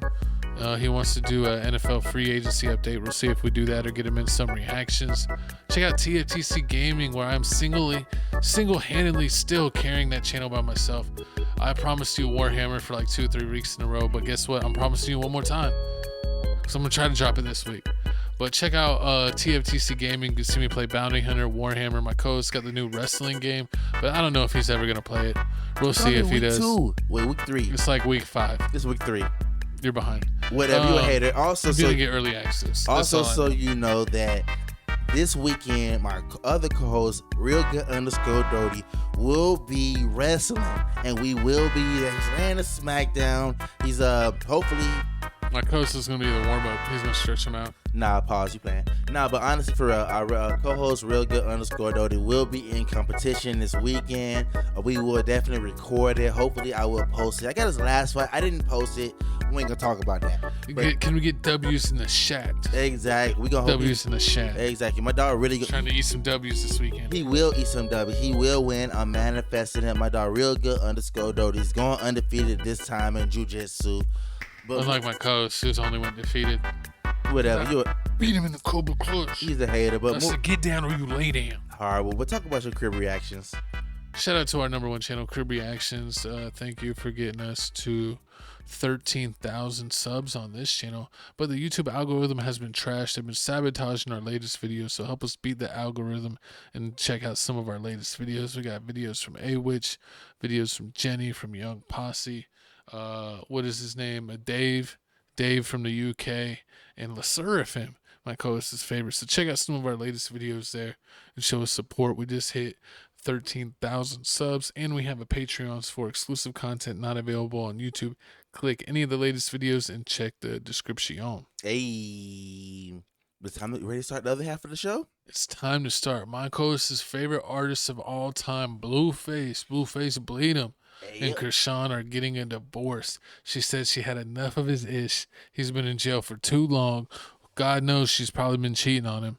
And so I guess they're done. And I guess who did catch up? Who caught up with a schoolboy in the yard? I mean, first off, she's not cheating on him. Her alleged other baby daddy died. Remember, he died. Schoolyard Crip. Remember the other dude that chased her in the store saying, "Oh, I want a DNA test. I want a DNA test." Oh, because she had a baby with Charles Barkley? No, yeah, it's horrible. But yeah, that dude, he passed away, so she doesn't have to worry about that problem. Blueface got him smoked. I heard about that. Allegedly. She don't got to worry about that problem no more. So right now, it looks like Blueface is still controlling these girls even from jail. So if you don't check, didn't she get another giant face tat? We're gonna play that video at the end. But if you didn't know, Blueface right now is in jail. He's alleged to get out at the beginning of 2026. So the countdown is on. It's less than 10 months. Blueface should be out of jail, probably sooner than that, with good behavior, and he's rich because he's a celebrity. But it looks like here, if you check out Blueface's Instagram page, you can tell exactly what terms he is on with what baby mama. First, he got Jaden Alexis, the first baby mama. At first he was posting her, then he took her off, and then next thing you know, you start seeing Chrisean Rock. She at Blueface old restaurant that they opened back up again. She over here running it. You over here seeing that she's saying that she's married, and then you see Blueface is posting Chrisean Rock Jr. and her. But now it looks like here they fell out. Nobody knows why they fell out. And right now he has his side chick on there on his basically main bio. She's the one that has Blueface's name tattooed on her inner lip. I mean, I don't know how he does it, but hey, man, it is what it is. But right now, Blueface is in jail. He has a video right now, basically him on Schoolyard, talking about the situation. On Schoolyard. Talking about the situation. And also, if you look at the video, you'll see Jaden Alexin and Chrisean Rock getting into it on Twitter about her being jealous of the whole situation. Hey, it's Blueface, top of the yard gang and all that. Shout out to y'all coming out hooping with us, man. Showing love to the yard, man. We out here, we outside. We at Lancaster State Prison, level 3 to be exact. Not a 50-50 yard, none of that. It's full GP, 100%. It's a lot of misery out here, so when y'all come out, y'all give us something to, you know, feel free a little bit. I don't feel like I'm in the pen right now. I feel like I'm at the park or something. So how you been coping? How you been holding up? Me, man, I'm in here. I'm short time and just passing through, so I'm here for the experience, man. I ain't up, I ain't down. I'm just in the middle, you know, just trying to get through. Have you learned anything since you've been here? Anything you could take home or, you know? Hell yeah, I learned a lot. I learned, you know, patience, virtue, you know, paying attention, you know, let things play out before you throw yourself in the middle of it. So patience is the key, though. Got a lot of patience in here, man. What's the first thing you're going to do when you touch down? Oh, man, first thing I'm going to do when I touch down, man, I'm going to see my family, see my kids, get back to the work, get back to the music, and try to come back here, man. Hopefully I come back here with y'all one of these times, man, and absolutely, and let them know you can go from here to there, you know? Absolutely, That's really man. what it's all about. I should go far. It go farther than, you know, just y'all coming here today and leaving tomorrow or next year, whenever y'all come. This shit lasts forever, you know? Some of these guys ain't gonna never get out of here. So days like this, man, shit keep them going. You know, that shit go for a year. It lasts a day for y'all, but it's gonna last years for us. Shit. Absolutely. It's been the best day since I've been here. Oh, that's love, man, for real. Hell yeah, I appreciate y'all, man. Any message to the youth out there? Oh man, don't come here, bro. It's boring, it's lame, it's not cool. We're not promoting it. Stay in school, man. And you know, stay in school. Really appreciate y'all, Thank you bro. so much, man. Love, bro. Much love. Hanging in. I always want to know how they be in jail getting the things they get. Like, how you got an hibachi plate? How you got a whole gold chain in jail? I thought you can't have that type of stuff. Like, that's a whole weapon. I can tie it around my hand and use that as brass knuckles. Yeah, I mean, you could. So, I mean, it's just, I mean, that don't even make any sense. But, I mean, somehow they be doing things in when they be going to jail that just don't make sense. But right now they got all the alleged side girls that Blueface has. Horrible. But I know you Who are these ladies? I mean, some of these girls are are straight cheeks. The one that, I mean, a lot of these girls from the the House of Blueface, remember, because he had that little TV show going on? The Tubi movie. The little, I guess, I mean, whatever you want to call it. He had like 2 or 3 seasons of that. So he had like at least 6 to 10 girls on both of those seasons. So were they all still messing with him? I mean, of course. He said he was smashing a couple of them. He pulled that off, and they go to tattoo you were talking about. That's crazy. I mean, hey, if you got the sauce like that, you got the sauce like that. Just trying to give him the hammer. This is why I be telling myself, like, when I be like, watch. When this is what I be telling myself when girls be sitting there asking me for things, I be like, I can give it to them, or I can tell them no, because somewhere in the world there's a guy telling the girl no and still getting them cheeks. Why is it not me? It's gotta be me. Exactly. Like NSYNC says, Backstreet Boys. But I mean, with this whole situation, it's just crazy. I mean, at first I used to ride with Blueface and be like, man, let's mess up how Chrisean Rock busting him in the head with a bottle, always abusing him and everything. She was breaking TVs like it ain't no thing. It's like everywhere she went, she was looking to break TVs. I feel you. She was doing that, but now watching what he do, he be manipulating her. He be playing these mind games with this girl. You see what I said before? Like every time he's mad, she's messed up, man. Because while she was pregnant, it seemed like she was still drinking. She was still Chief Keefing, and then she has a Charles Barkley baby and wants to blame the world. It's like, no, you need to blame yourself. Okay, I give you that. He did that. I give you that, but at the same time, if you over here saying that you this is your wife, why are you always, every time you mad at her, you take everything off your page about her? Because I mean, like, He's petty. That's it. Exactly. You Petty shouldn't be LaBelle. doing that. You're supposed to be the leader of the family. You can't be doing all that petty stuff. You got all these other girls out here thinking they yours. I mean, Chrisean always talking about, oh yeah, I'm trying to change for the better. I'm trying to do all these trying to show my son a better way. But yet somehow she keeps falling with Blueface and all this BS. And I mean, she don't stop. So you blame her? Nah, it's both of them. They love that toxic stuff. See, I mean, they're stuck in a toxic loop. That's how it is when you got the money. And then you got the whole Jaden and Alexis situation, how like she allegedly. That's crazy. How do you get Stewie pregnant? This is his first baby mama. Got a football pregnant. I mean, that's his first baby mama. He was with her when he had nothing. Allegedly, I remember. Like Dirk's baby mama. Oh, the one that looks the like white Bowser. One? Yeah, exactly. Everybody got that. Every dude has that one ugly baby mama. You ain't there yet, but comment down below. I hope I never get there. Horrible. Comment down below. Does your baby daddy have an ugly baby mama, and you the fine one? I'm just saying. Comment down below. Are you the ugly one or the fine one? No, exactly. But yeah, y'all let us know how y'all feel about this whole Blueface situation. Do y'all feel like Chrisean Rock just needs to leave, or you just feel like you're just tired of it? I mean, like eventually you gotta get tired of the rabbit taking the bait. She's taking more than a bait. Hey, yo. But speaking of taking more than a bait, man, it looks like here in hip-hop news, man, Sauce Walka has reportedly been shot alongside... Sauce Walka apparently runs track. This is what we saw. Sauce Walka has reportedly been shot alongside his TSF artist, Say So P. Say So passed away immediately, but Sauce is in stable condition. He was running faster than the Flash, even with one bullet in his leg. I've never seen him move so fast. Supposedly he drinks lean and is super slow and moves like a sloth. But when them bullets rang out, he was gone. He literally went so fast I thought my co-host was showing me a clip from the WB show The Flash. He was just a smear in the screen. I was like, how many frames per second? Because he was in and out of there. Horrible. But I mean, he survived. Horrible. But if you didn't know, I mean, Say So P. All of his artists are lacking. I caught one of his other artists lacking. Oh, Peso Peso? Peso. I caught him lacking at the mall. Oh, the tall Mexican one? He's not tall. He's not? But I could have done him dirty. I mean, there you have it. Yeah, there you have it. But I mean, if you didn't he know, was lacking though, 100%. If you didn't know, Say So P. He's I mean, he claims Memphis. He's not originally from Memphis, but he claims Memphis, and he's a alleged pimp. No, I don't know. He's not albino. He's white. Makes Spanish. So it looks like here, Say So P, who was an alleged pimp rapper. I mean, if you look at his latest only tip he has on Spotify or anything, it's called Game Related. All he talks about is whole basically pimping girls. Remember I played you the tape and had like all the girls saying like, oh, I got this much money for you. I got this much money for you. Yeah, it was 100% pimp music. Exactly. And I was like, how did this guy become a pimp? How did Peter Griffin with a beanie with hair become a pimp? Horrible. But we got Say So P's last 24 hours in Memphis along with Sauce Walka. We're gonna let you know exactly what Sauce Walka said and also what happened in the shooting that they just released.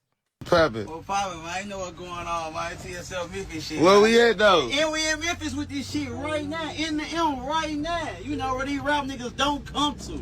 But Sauce nigga gonna be here, man. Sleep here, stay here, man. You know, so as long as we want to, man. You dig what I'm saying? Certified, man. This shit going the fuck on outside right now. Outside popping this shit, bro. Hey, popping this shit, man. Normal shit, records, man. You know what I'm talking about? You dig what I'm saying? Head to toe, that man. Head to toe, man. I see that boy. I'm on land with that boy. Louis, that boy. Shit going on, man. What the fuck? Sosa boat? Ranks in this bitch? Come on, man. Shit, it's a normal day in the South Side, baby. Yeah, normal day in the South Side, P. Go yards everywhere, diamonds everywhere, just bankrolls everywhere, money everywhere, just whatever, everything, shit everywhere, fuck it. You Memphis with this shit, man. What are you talking about? Head to toe them people, man. Got this shit on bankroll, go yards, diamonds, all this shit, man. We having this shit, man. See what the fuck going on. Holding this shit. The sauce on it, man. Still holding though. Forever holding. Putting it, gravity unit, G unit. Sauce shit, man. Head to toe regular, man. Get all. So man. That was Sauce Walka. Yo, Sosa. Hey, I'm glad you're okay. R.I.P. Say So P, man. RP say so, Pete, man. Salsa Lakem, Salsa Lum. Thank you so Nick, much, brother. I see It you. means so Be much careful, to me. huh? You sure? Can you stand up? Hey, man, my daddy on the phone. That nigga ain't raised no hope. Hey, daddy, how many times your house got shot up? Tell him. Huh? Say it again. Say it loud. 45 shots, nigga, when I was 15 years old. This shit ain't nothing new. Horrible. You definitely. I don't know why you would. Why is he flexing so hard when his homie got smoked? I mean, that's what a lot of people were saying. A lot of people were saying that that Sauce Walka set him up. Sauce Walka had something to do with it because he wasn't grieving the way that everybody wanted him to grieve. But it looks like here, Shooter reportedly stood. This is what Rainwater said at first. Rainwater went on. They said this wasn't true because we saw the Yeah. footage, so he didn't get stood over. He took off, like I said. He He was a took that. full-on track star. Yeah, Rainwater was like, "Oh yeah, the shooter shot at Say So, then stood over, shot at Walka, and stood over Walka and was like, oh, that's Sauce Walka, and I'm gonna let him go." But then turned out like my co-host just said, nah, that's not exactly what happened. The car pulled up. As soon as the car pulled up, 3 shooters hopped out the car. And They then, laid down Say So P, and Sauce Walka took off getting shot in the leg. I'm still wondering how did he get shot. You probably got shot with a ricocheting bullet or something like that. Because Yeah, 'cause they probably just sprayed Say So P, and he was behind him. Yeah, He and- probably got hit with one of the, or who knows, the shot could have went through Say So P and then went through Sauce Walka. Yeah, it definitely could have did that. But I mean, the thing about the whole 200K, I mean, that could definitely happen because, I mean, nobody just runs up on you like that in broad daylight in front of Over in front- nothing. Over nothing in front of the Memphis, where the Memphis Grizzlies play at. I mean, like The FedEx Forum. yeah, the FedEx Forum. It don't happen like that. That's crazy. Like the whole little FBG Duck situation. Like they're not gonna just run into you and the most Got like killed at the Gucci store. Exactly. It happens, man. Unless people are really after you, like you're like an ultimate disser, or you Mhm. owe people money, they're not gonna take that risk. So the rumors is that he ran off with 200,000 on somebody and hadn't been to the city in a couple years, and then he came back, and it's Yep. like they ain't forget. Who knows? This is all legend. I don't know if it's true or not, but 200K is definitely enough for someone to get back like this. If you maybe took like 20 bands, shit. Yeah, I was saying like 20 bands would be enough for someone to try to do you dirty. So I could imagine for 200,000, People like would if it was kill you. like 5 or 10K, maybe send a message, but don't off them. But yeah, for 200 bands, they definitely taking you out. People would shoot at you for stepping on their Jordans. You scuffed somebody Jordans in the club back in the day. It used to be a problem. You remember that? Yeah. People, That's you true. throw a whole fight in the club. And then, that man had If Jordans was like, compared to what people was making, they're super expensive. So it's like, I spent all this money on the shoes and you're just going to destroy them?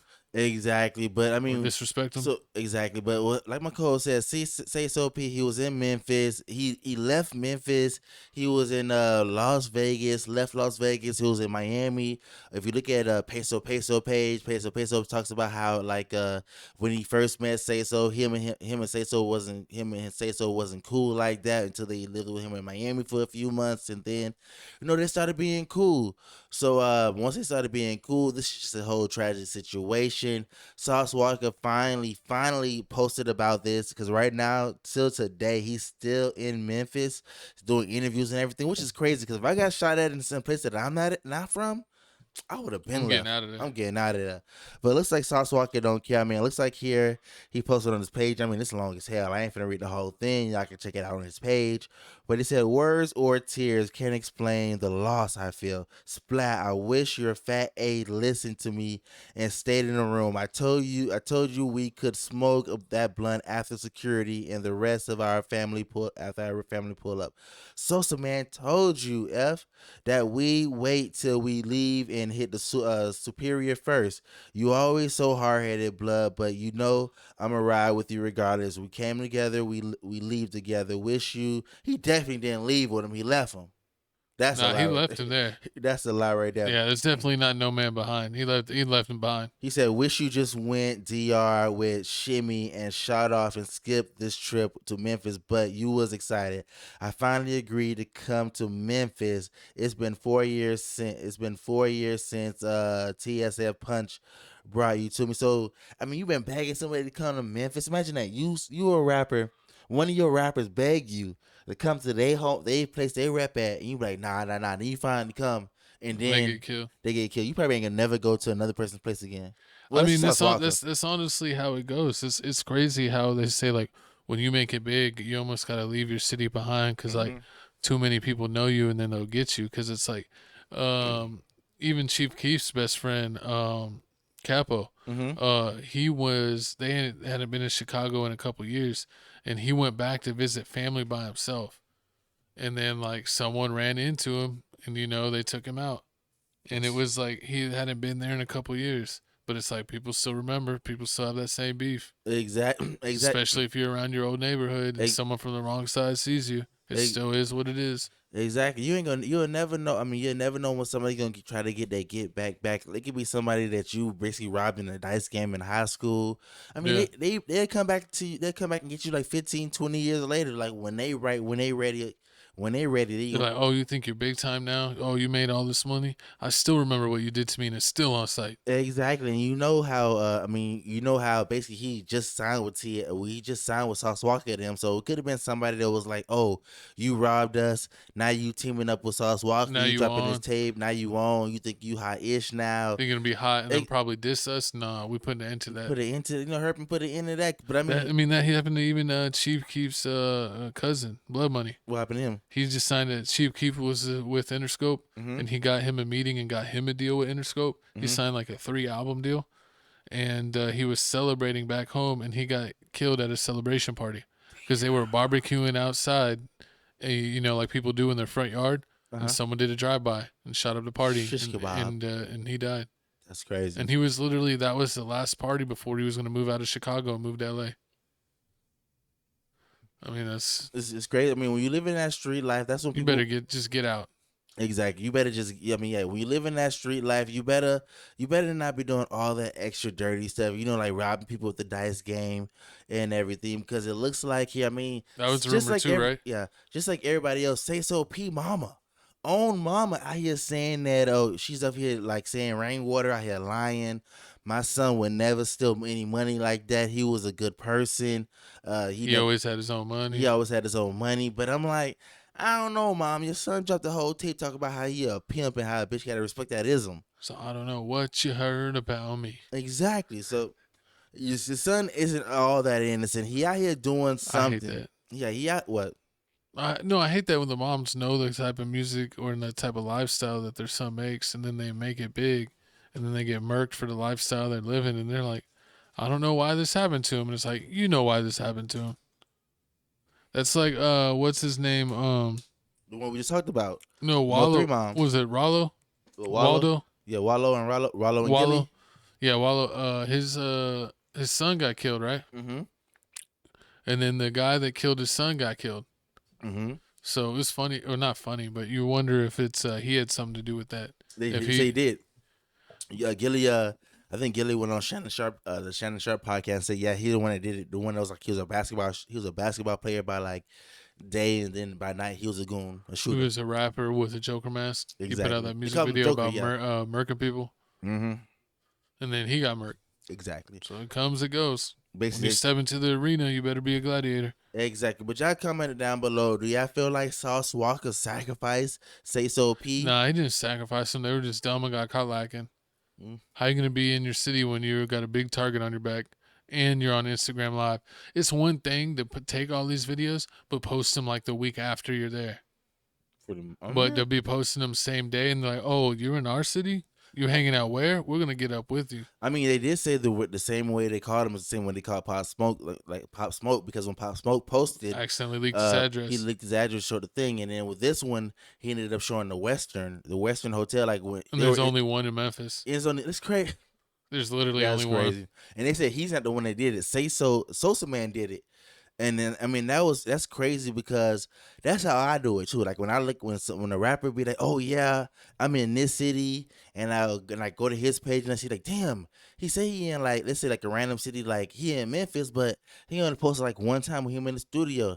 You know what I do? I go to his friends list and I look at everybody in his crew, and guess what? 9 out of 10, they posting like crazy. Then you go to that friend's page. He posted a bunch of times, and he tagged his other homeboy because they always tagging for some strange reason. And you get the friend of a friend of a friend. Exactly. That really posting all the stuff. And then you see everything. Next thing you know, you see the bags. You see the guns, because I was that one friend that always wanted to show the stuff he's not supposed Show to see. everything, yeah. And he got no, and he's the one that got no emoji on his picture. It's just an egg picture. What's funny is, and then like you get to like the third or fourth friend down the line, and then they have a private page, and then they actually accept you when you do a friend invite. So then you're really seeing everything, because you're like, oh dang, I'm on shooter number 3's private page. Exactly. I'm on top 5 secret spam page. Next thing you know, they trying to send you Telegram. Download Telegram. You're like, nah, man. You got Wells Fargo? oh yeah, they all. Oh my god. You got Chase? Shout out G Herbo. Shout out G Herbo. Remember that guy? Have you seen those dogs where they press the buttons? Which one? Yeah. They're like, I want to go outside. Mm-hmm. And this, and the one guy had a shiesty on his dog, and the dog pressed the button and goes, "You got Chase." And then he pressed the other button, tap in. You got Chase. Man, y'all street dudes need to watch y'all, man. We gonna pray for Say So P game. What are you praying for? He already's gone. Pray for his family. Pray for his family. There you go. Say So P game related. The mixtape was straight. So I mean, his music wasn't trash. The songs you played me actually was decent. I'm not really into pimp music, but his music was decent.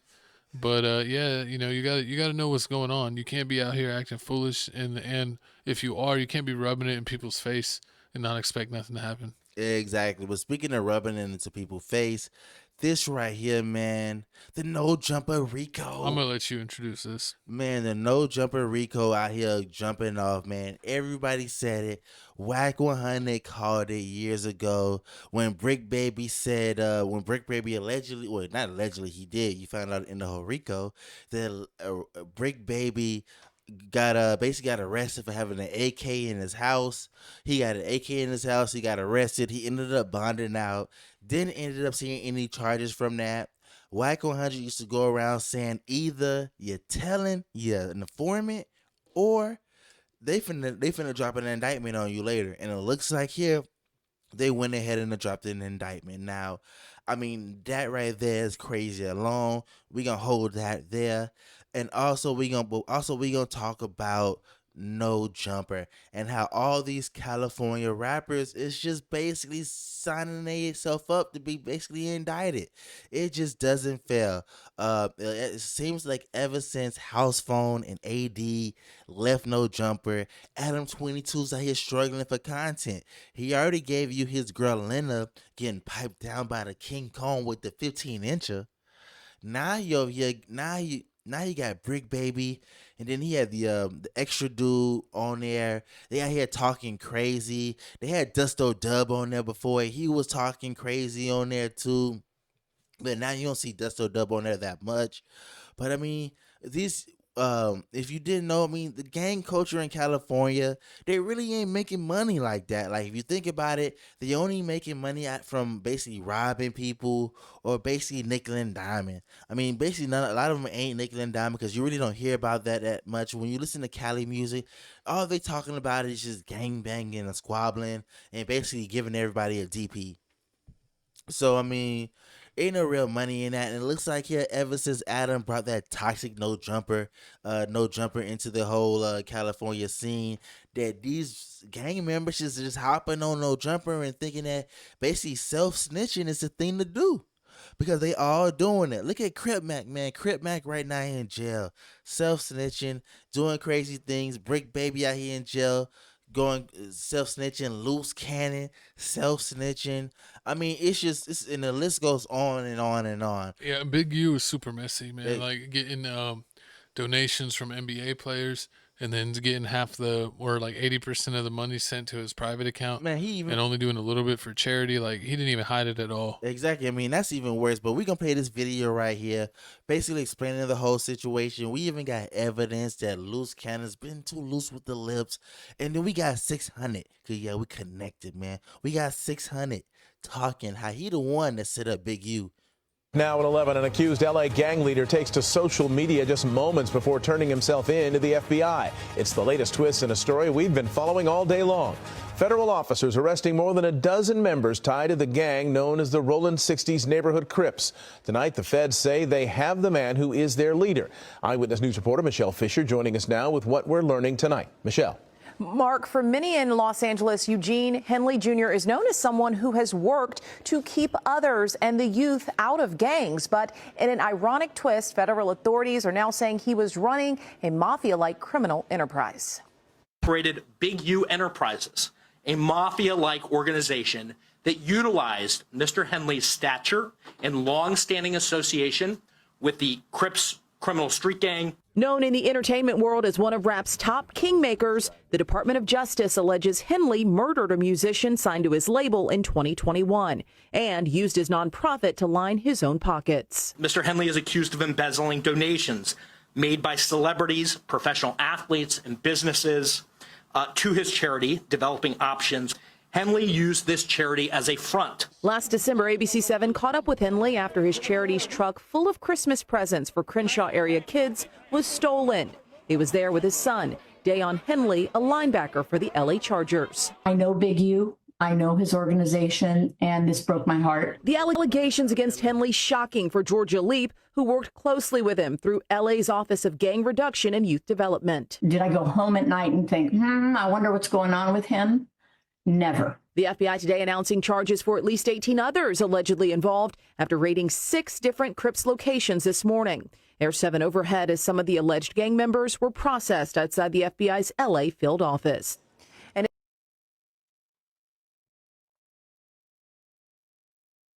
that's the house.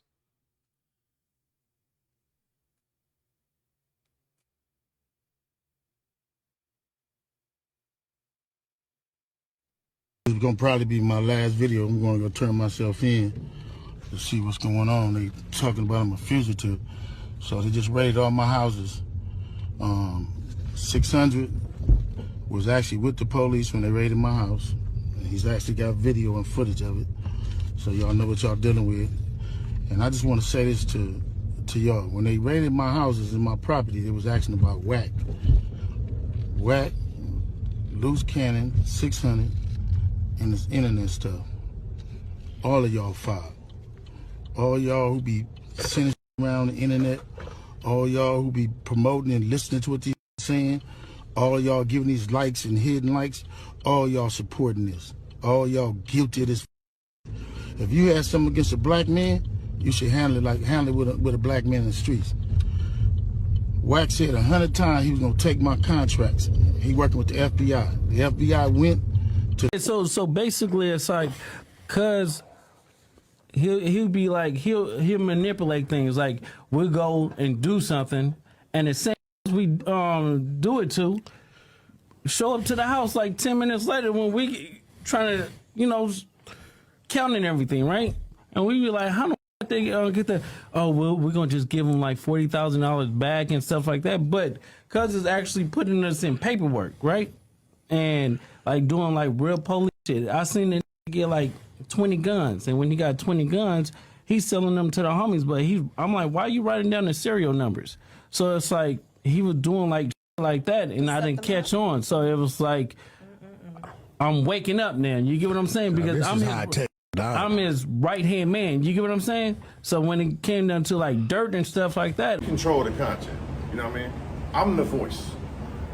I'm the only one who done took down, the only one had everybody spook. Yeah.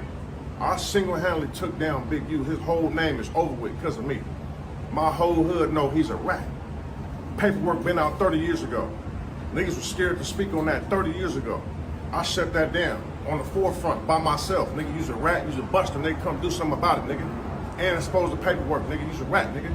While the whole motherfucking city knew Cub was a rat, was scared to speak on it. Niggas had fake excuses. Oh, oh, that's Westside business. That's 6-0 business. Nah, nigga, you's a rat, nigga. You know the nigga's a rat, nigga. Told 30 years ago, nigga. Nigga, and for all the homies who knew about that, nigga, you niggas is busters too for not saying that, nigga. That nigga's a rat, nigga. And that's why that nigga mad, because he been exposed. He can't run a fake game on nobody no more.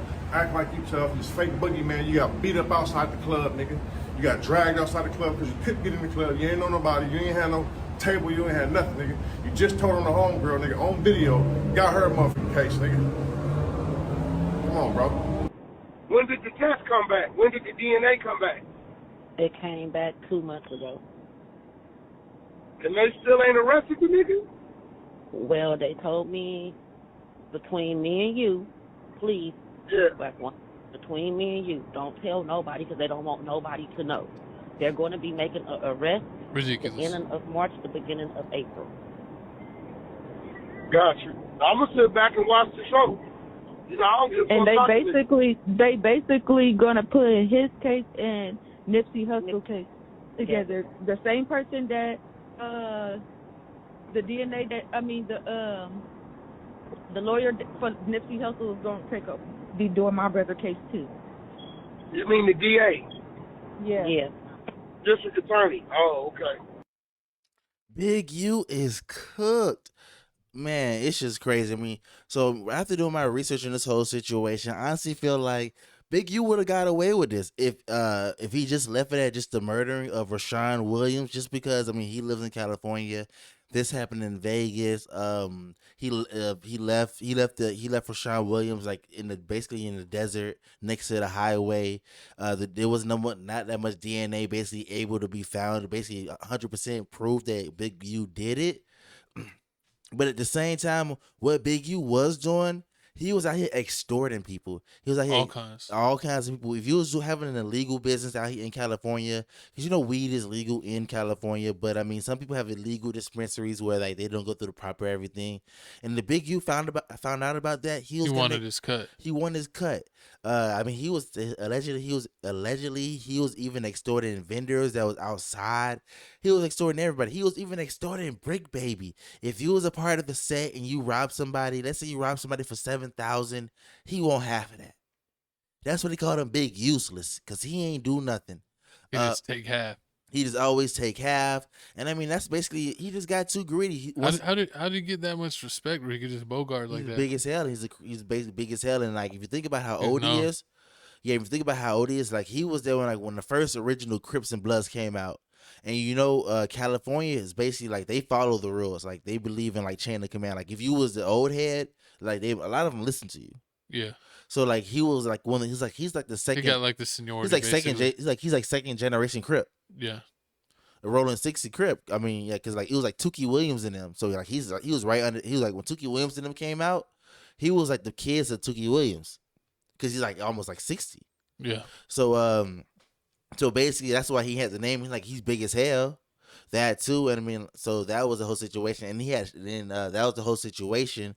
And you seen what he was doing to Adrian Broner. Adrian Broner was out here hitting NBA. Is that real? Him in the football jersey? Yeah, it was him. Yeah. Oh, also his son is in the NFL. His son plays for the Chargers. Oh, he's on the. He was wearing his son's jersey. No, okay. Colorado State. Yeah, that's the son jersey. Colorado State. His son played for the team. But yeah, I mean, this situation, if he didn't extort people, and on top of that, he was a part of the whole GRID program, which is a whole government program where they use basically criminals to basically help stop crime. And they used to give him money and everything, and he was basically, they give him like $500K. He basically, they give him like $30K, and out of $30K he spent like $12K on like what he's supposed to do, and he'd pocket the rest. So he was shooting a whole bunch of embezzling things like that. So they basically traced everything down his bank account. They found that easy. Yeah, basically super easy. They found that information. He didn't even have to go through a couple accounts and then come back to his. He just went straight to his account. account. Just went straight to his account. That's what media paper trail. That's what Wack 100 called him, a dummy. Like he said, he's a dummy. He don't read anything. Big U doesn't read anything, and that's why Loose Cannon was basically doing what he was doing. But I mean, this is just crazy, because I wouldn't think that like in 2020, because this happened like 2021 to now, to like later to now. I wouldn't think that you would actually think that you can extort somebody. Like, what makes you think that you can tell somebody, even though I know it's a legal business, like it's like what the like give me money, or I'm gonna turn you in, or I'm gonna hurt you type stuff. Exactly. And you actually do it. Exactly, because I mean, like that's what the robbers do. Like with robbers and like the Jack Boys and everything, they really don't rob like people that like. It's not a criminal. They want to rob people that like they know they got a warrant. Somebody that they know they got drugs. Like you ain't finna call the police and be like, oh yeah, all these drugs got stolen. But Yeah, yeah. so I mean, but it looks like here, that actually has happened before for idiots. What, where they're people do doing that? like a deal and like someone steals it and they call it in. This guy ran off with all my dozer. Exactly. He ran off with 2 ounces. You're Yeah. like, what? Are you serious? Like, I mean, so like some people eventually do that. So Some basically, people are that dumb. But I mean, that's what happened here. So basically, what happened here is Bricc like, Baby's cooked. He's getting they getting nah, it. Bricc Baby ain't cooked. Bricc Baby finna get like 7 years, 8 years. He ain't get caught with. He get caught with a gun. It's gonna feel like 15 years in the shower. Nah, he's been in jail before. And he liked it. I mean, he's back around. He's back now. He's always in and out of jail. And I mean, this is only for gun charges. He really didn't do anything. I mean, a lot of people are coming at Bricc Baby and say, oh, yeah, you was talking too much and no jumper. Adam 22 set him up. But I mean, like, Well, and then supposedly one of his ops died, and then he was on like a random hotel with like 10 or 20 bands, and people are like, he got paid for a hit. Who? Bricc Baby. Yeah, that wasn't part of the indictment. I don't know if it was or not, but I know that's what people were talking about on the internet. I mean, yeah, that definitely could have happened. Or like they also talking about how he's the one that dropped the low on Quando Rondo. Oh yeah, they did. Yeah, they did say that he was a part of that too. So yeah, they are saying that also because I mean like the whole rolling 60 thing, and they also tying that in with Big U because Big U's talked about it too and saying like, oh, the whole check-in situation, and Quando Rondo didn't want to check in. So I mean, if you would have checked in, this wouldn't have happened. So a lot of people were feeling like They dropped the low because they didn't want to play ball. No, yeah, they dropped the low because they want to pay ball because well, if you don't want to abide by our rules, then this is gonna happen. Then we ain't gonna help you none. Exactly. And also they saying the whole Nipsey Hussle situation because at the end of the audio, she was saying he's the one that got Nipsey killed. So this is basically what they're saying. He rolling 60s, Nipsey Hussle rolling 60s. I forgot Eric Holder. Eric Holder is the one that killed Nipsey Hussle. So the way that it works is that you call the big homie. You let the big homie know, like, hey man, because if I'm gang, you gotta let the big boss know that, hey, I'm gonna kill the other homie because like Yeah. So he called Big U, let him know what happened. Big U had to give him the A-OK. So that was Big U's chance to say, okay, nah, don't do that because Nipsey Hussle out here making us the money. Like ain't nobody making us the money like Nipsey. But nah, Big U was like, he's let it go. Like whatever happens. However you want to handle it. And that's why Loose Cannon went on No Jumper and said that Big U called him 30 minutes before Nipsey Hussle passed away and said, hey, the homie Nipsey died. And then that's when he hung up and ended up calling Nipsey, and then Nipsey answered the phone. And then he talked to him and then hung up the phone. And then like 45 minutes later, Nipsey died. And the same thing Big U said happened. So he felt like, oh yeah, it just happened, but it happened later. So he knew about it. So that's what they're saying, like, oh yeah, he has something to do about it. Cause I mean, like the way the chain of command works, you have to tell something. Like you're not just finna do it. You're not finna just. I mean, sometimes that happens. Sometimes people even on the same side get in an argument, and one guy losing a fight, and the other guy, because like usually if you're on the same team, it's supposed to be a fist fight and not go beyond that. But I have seen where people get in a fist fight, and then the one guy just gets up, like the fight's over basically, and while he's walking off, the guy that got beat up, pulls out a weapon and uses it. And that, that guy's probably, excommunicado. Like he's going to get kicked out. True. Yeah, he's gonna get kicked out unless he talked about it. And nobody's talking about, oh yeah, Eric Holder is kicked out. They just be like, when they talk about the whole Nipsey Hussle thing, some people say like, oh yeah, well, if somebody calls you a rat and you ain't rat, you gotta go handle that. So it's like some of them are like iffy about it. They really don't go into it. Ain't nobody saying like F Eric Holder for all the stuff that he did. Like they just like It's a street code. They just said like they know something that happened. But didn't he snitch? Who? Eric? No, he didn't snitch. He just took it. Like he's in jail right now. He didn't say anything. He just took it. No, but like he got accused of snitching. But did he actually snitch at that time? Nah, I mean, nobody knows. I mean, he could. I mean, if Big U ends up going to jail, it'd be crazy if he could have snitched. He didn't snitch, and then Big U ends up going to jail for it. I mean, most likely he will go to jail for this or what. Then he ends up losing this. You end up losing your what's it called? You end up losing your chance. But yeah. I mean, this is a whole crazy situation. I mean, a lot of people. Do you feel like No Jumpers the Feds and like DJ Vlad and Adam 22? Yeah, I mean, they do too much because it's like if I'm interviewing someone and if I'm a fan of them, I might ask a couple questions that are around certain areas or certain hot topics, but I'm not gonna be like, hey, Lil Bubba got smoked. on 2 years ago on this date, we heard you were a block around the corner. Do you want to tell us if you were really there? You sound like Reem. And it's just Reem, what? Reem be saying, hey, he'll turn around and say, hey, so I heard you got shot in the face. You said such and such did that. Did he do it for real? You be like, it's a song. It's a song. You can't talk on that. I mean, but some people end up talking. So do you blame them or do you blame the artist? Because I mean, you can do the whole people long way thing. The interviewers are basically trained to get that out of you. They're trained to get you comfortable so that way they could ask you the hard questions. But the thing is it's almost disrespectful if they go too hard. But if you're enough of an idiot where you don't realize that, hey, this question's too much, where you avoid it or say like next question and you actually just answer it honestly and you don't censor anything that could link things back to you, then you're just self-snitching. You're just a dummy. I mean, was it 600 Breezy? No, it was Woodakid Kid was saying that the other day. Like I say, self-snitching is at an all-time high. That these people will be self-snitching and the clip go viral and then they get in trouble and they're like, I don't know what happened. What do you mean you don't know what happened? You're self-snitching on YouTube. Exactly. This is how it goes. They got so much stuff. They're like Bricc Baby's a felon, and like they have like so many videos where like Bricc Baby on no jumper and like he just leaning back stretching and you see like the whole handle of the gun. Oh yeah, like he has it on him. Yeah, he has it on him. So it's like, I mean, you know, you they at could work. Literally show the clip of him with a gun on his waist and get him back in trouble. That's the same thing that happened to Lil Boosie. Lil Boosie, he's out on parole or something like that, and like they tried to violate him because somebody else was streaming that Boosie was there like at a kickback and like he had the gun in his back pocket and like you seen like when he was walking away, you seen like the gun in his back pocket. Yeah. So it was like, damn, like so. I mean. It's crazy. It sucks because it's like, unfortunately, it seems like rap artists, they all have beef if you're in your city or you're not. And so if you're a lot of these guys, you know, have felon history and then but you can't get caught without it. So you have it on you and then you get caught because there's always someone recording. You might bend over to pick up something. You might throw a piece of trash away. Who knows?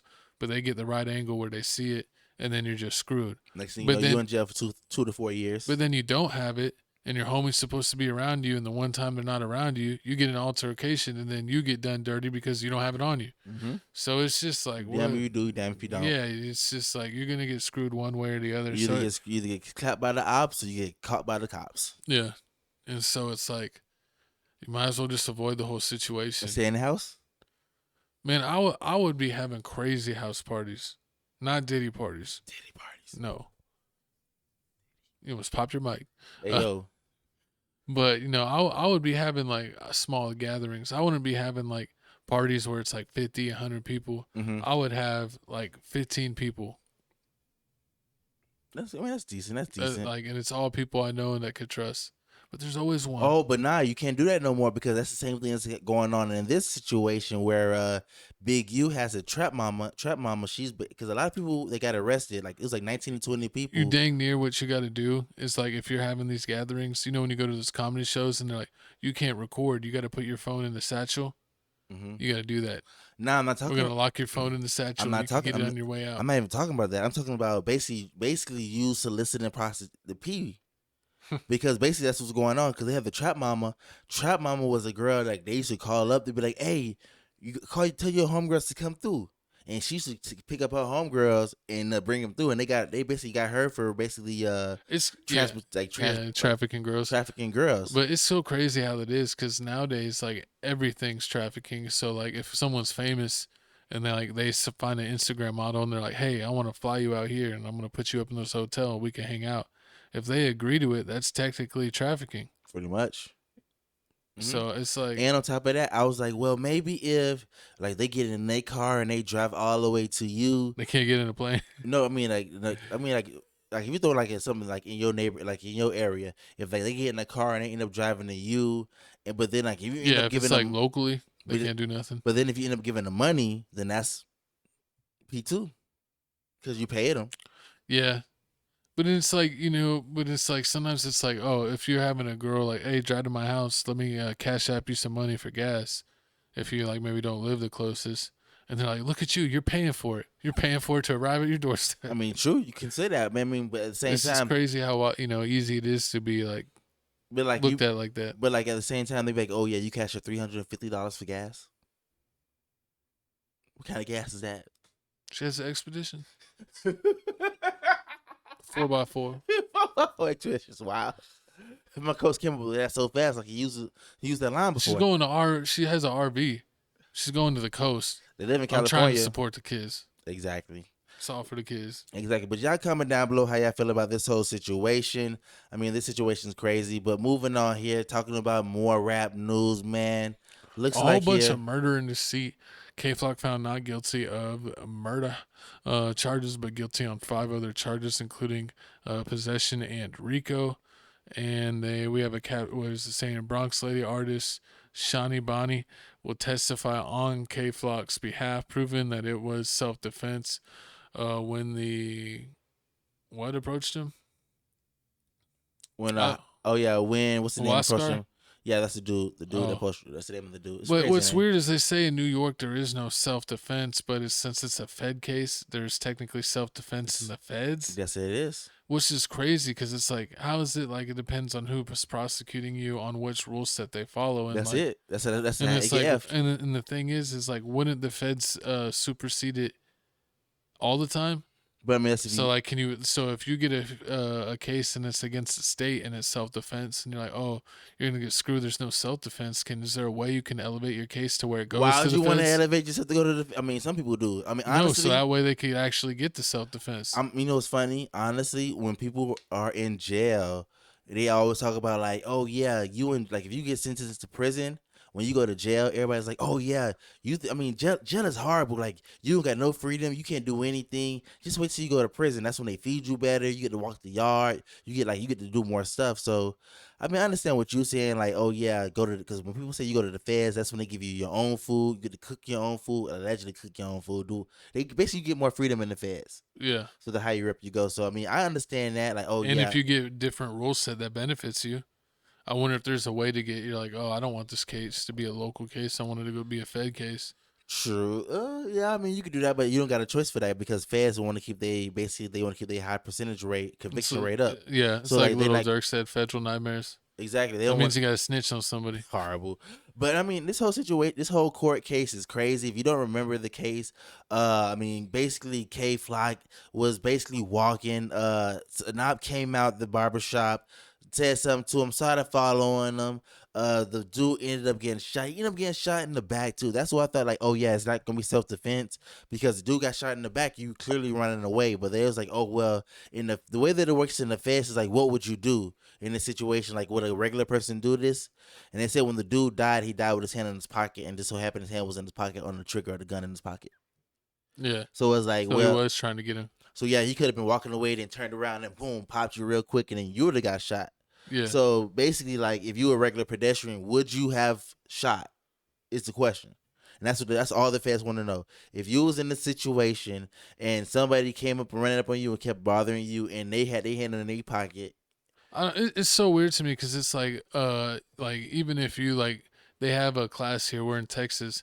You got to take a class to have a concealed handgun.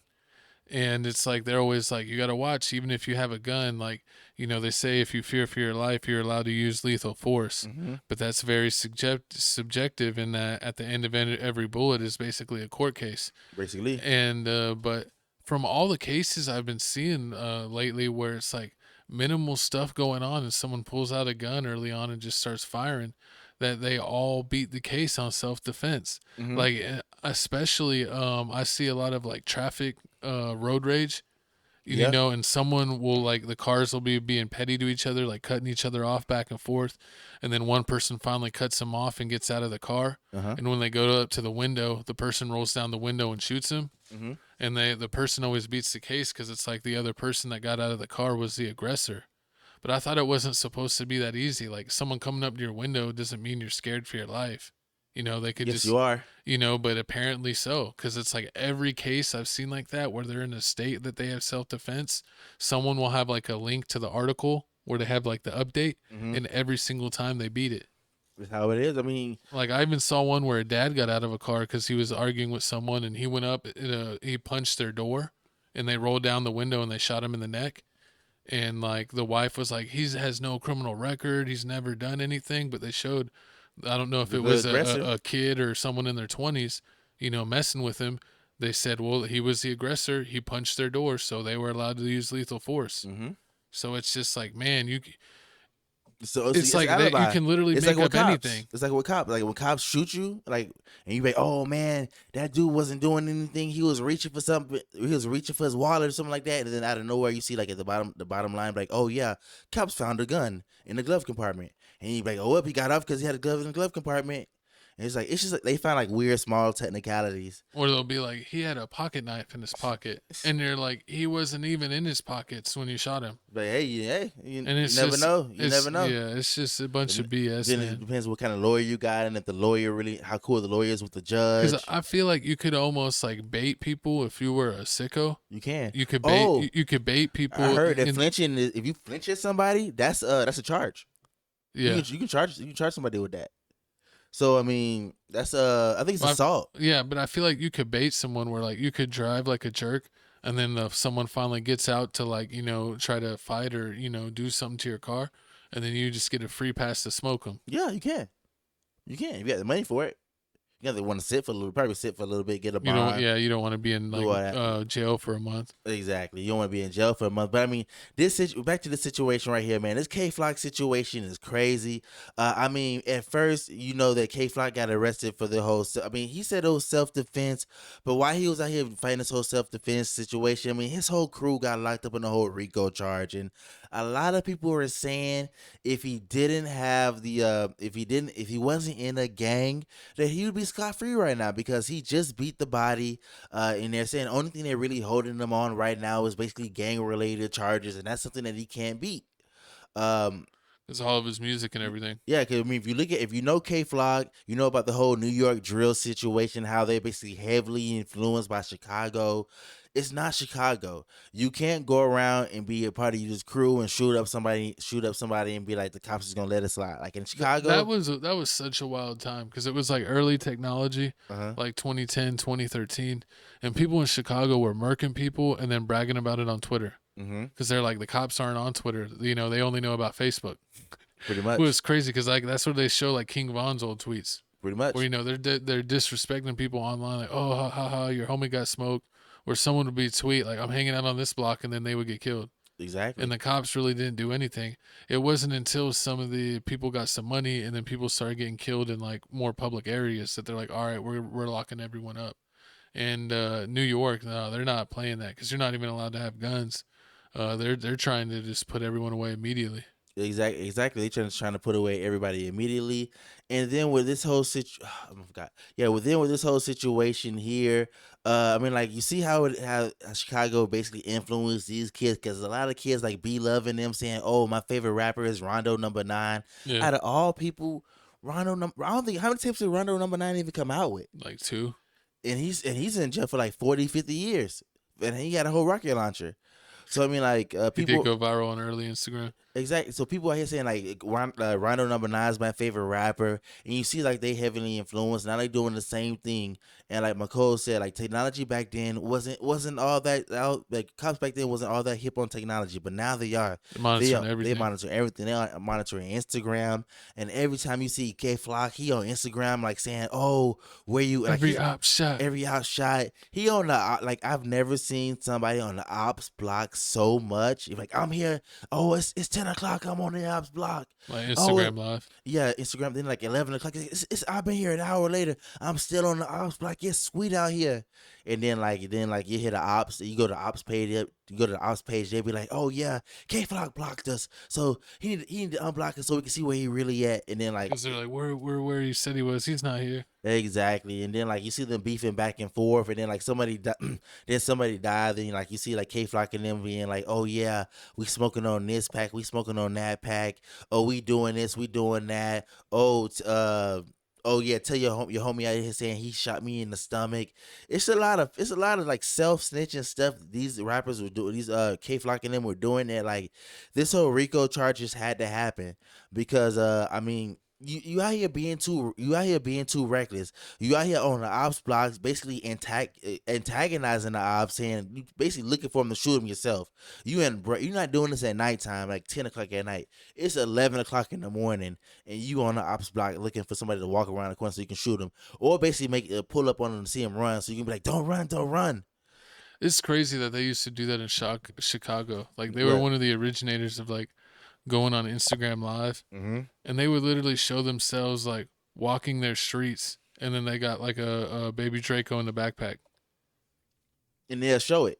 Yeah. Like, oh, I got it on me. I'm gonna boom you. Whoever come You know, get Rico boom. Reckless used to do that. Oh yeah, the boom part.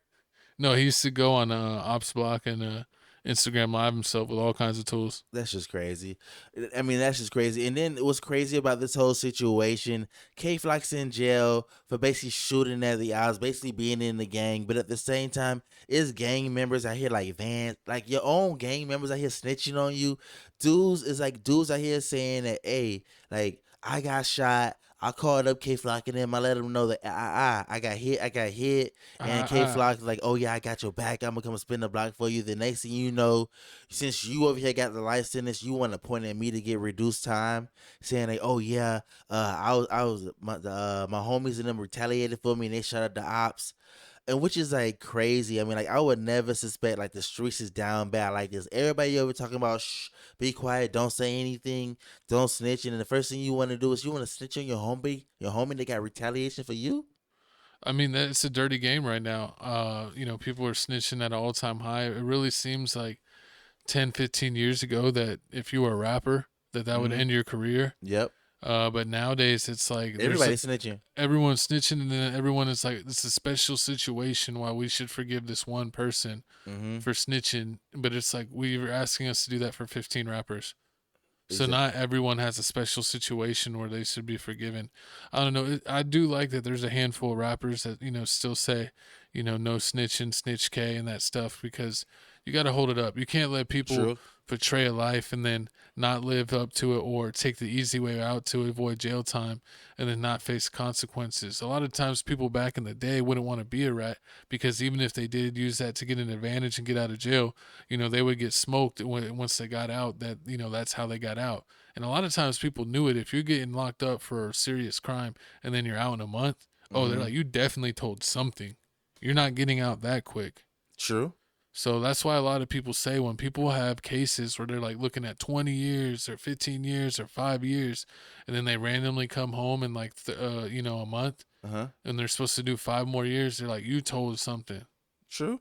I mean, yeah. I mean, I feel like that too. Like, yeah, the snitches ain't getting anything done with them. Like, they ended up getting like they using this as like, well, I didn't snitch on the homie. Like, some of these are being like, oh well, either if you are op in the streets, and if I get arrested, and if they saying, hey man, I know you got your op K-Flock. If you know anything about K-Flock, let me know. We gonna shave some of your time off. Op snitching is super crazy. They op snitching. It's really op snitching going on right now. I mean.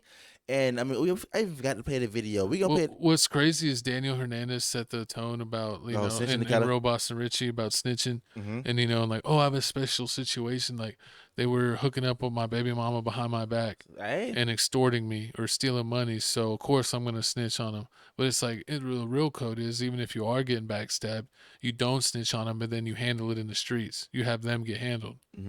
But he used snitching to get out of his own situation. Yeah, like that. Because he was like, they backstabbed me, so I'm going to backstab them. But it's like, that's not how you're supposed to get them back. And that's the whole problem with the situation, especially with you. You know, he avoided all his jail time by being an informant. Like, I don't know how you're supposed to, oh, I'm the #1 rapper informant. Like, that shouldn't even exist. That's how 6ix9ine did it. And then with this whole situation right here, with the way the feds are going, like, they really don't have any... Like, they really don't have K-Flock actually doing anything. They just got a whole bunch of like, oh, well, this person got shot. K-Flock made this song. This person got shot. K-Flock made this song, said this. Then we got this person that's finna snitch on them. But guess what? This person that snitched on them already has a life sentence. So he's trying to get his time served. So everybody has like an alternative. What? Sorry, I was going to say, I hate how they use lyrics. Exactly. Like, I hate how they use lyrics and it's available in certain states and not in others. But you know, it's funny. And it's like, because there's nothing saying that your lyrics could be true. Like, you could literally rap how you went to the moon. Did you literally go to the moon? No, you didn't. So it's like, are they going to get you into the jail because you're not allowed to go to the moon, but you said you went to the moon in a song? Like, you know, you don't have to be truthful at all in your raps. And but that's true. You don't have to be truthful at all in your raps. But at the same time, if you rap about rah getting shot in the cab, people pulling up on rah shooting him in the cab, and even though your crew ain't do it, the cops don't know who really did it. And guess what? They really don't want to spend time. Nobody really wants to spend the man hours to solve a murder. They want to find us as easy as possible. So they're going to look online, look on social media, and then be like, well, K-Flock said he shot rah-rah on them. So their crew's claiming it, so we might as well put it on them. We're gonna put it on them. We're gonna throw them in jail and make it prove it later. Either you finna have the money to beat the case, or you're not finna have the money to beat the case, and it sticks on you. And then we have to go back to the drawing board. That's how these cops is doing it nowadays. Like, it's lazy. basically. Like, the RICO is. That's why I feel like the RICO is lazy police work. Like, it's like, I can't find anything on everybody, but what I do know is that everybody yelling out the same thing.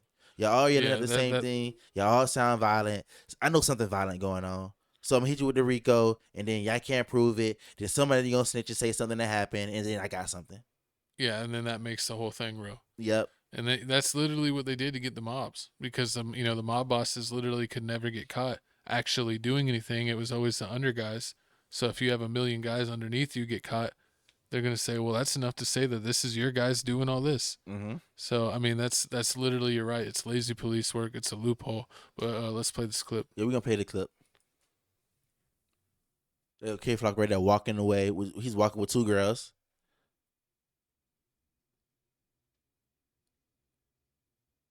And then there you finna see the person open the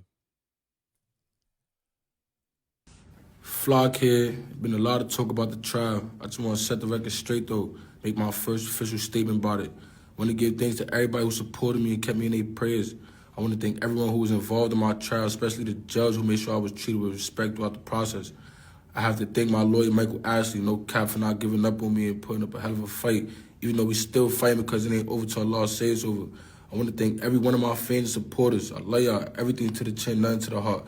And my spirits and faith is high as they ever been, and I pray everyone out there is at peace and feel positive too. Exactly. And here are the some of the here are the charges that K-Flock got charged with. Now, I mean, a lot of people are saying that K-Flock should have never made that statement because he still hasn't been sentenced yet. I mean, the sentencing for him is this coming July, so we don't know what he's gonna get, but we do know that it's not gonna be automatic life sentence, because they did drop the gang related murder. They did drop that because, I mean, it wasn't gang related; it was random. He was walking and it just happened. So it was not like he was doing something to retaliate for the gang. It's just somebody that just happened. He was beefing with, attacked him, and then it's self-defense. Yeah. So he has the firearms offense, guilty, of course, because he shot someone. Of course, and then if you look at all his videos, he has a gun in every video. It's crazy. Like, it's crazy. He got so many of them. And then on top of that, like, he's in the gang. You can't be in the gang. You doing all this. You over here being reckless. You over here online saying all this reckless stuff. So yeah, they gonna get him on that. But he's not guaranteed. It's not gonna be life. It can be anywhere between. Somebody said 0 to 20. I mean, he's already been in there like 4.5, almost 5 years now. So I would think, I mean, with all this stuff that he was doing, I mean, he did beat some. They didn't really catch him catching anybody. They just got him talking reckless and got him having a gun. I mean, I would say he at least get 15, 17. I said, like, if he gets like 15 years. 15 years, he did 5. He probably had to do at least like 4 more, and then like the rest he got from probation. I can see that. Yeah. Because, I mean, he didn't get caught doing all the body stuff, but I mean, it is crazy. I mean, in New York, they really shut down this whole gang stuff because there's a lot of other gangs that's going down. Like, we listen to, like, they putting RICOs on everybody. Like, they. Really across the United States. I mean, how many RICOs have we seen in the past like calendar year? True. It's been crazy. Everyone's getting caught up.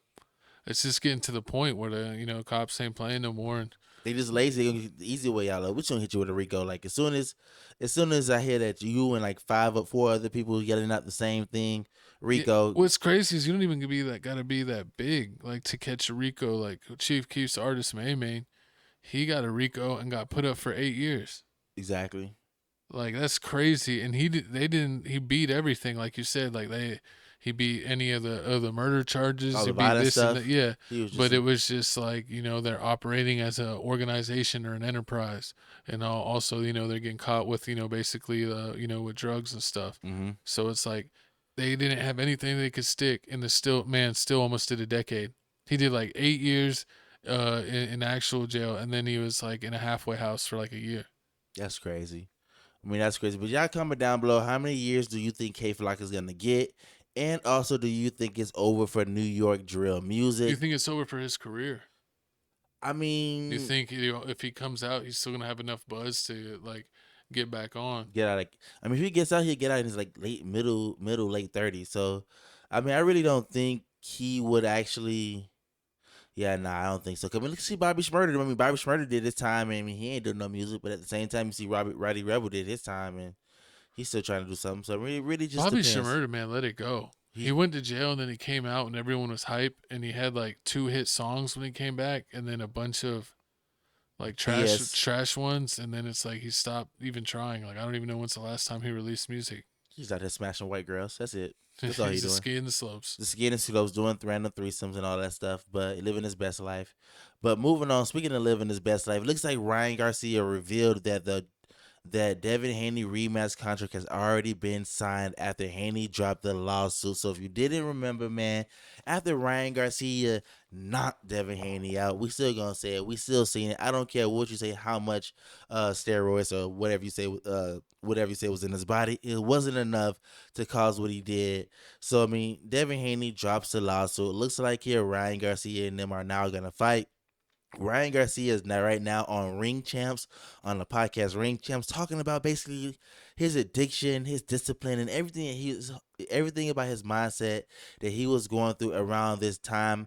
I mean, because remember he was talking crazy. He was talking about like the kids getting basically the kids getting kidnapped and everything. He was talking about that whole like conspiracy stuff and what's it called where the rich people go and they do like their seances. Mm-hmm. I forgot the name of it, but yeah, comment down below the name of the place. He was saying I've been there. Was it Botanical Gardens? No, it's something like that.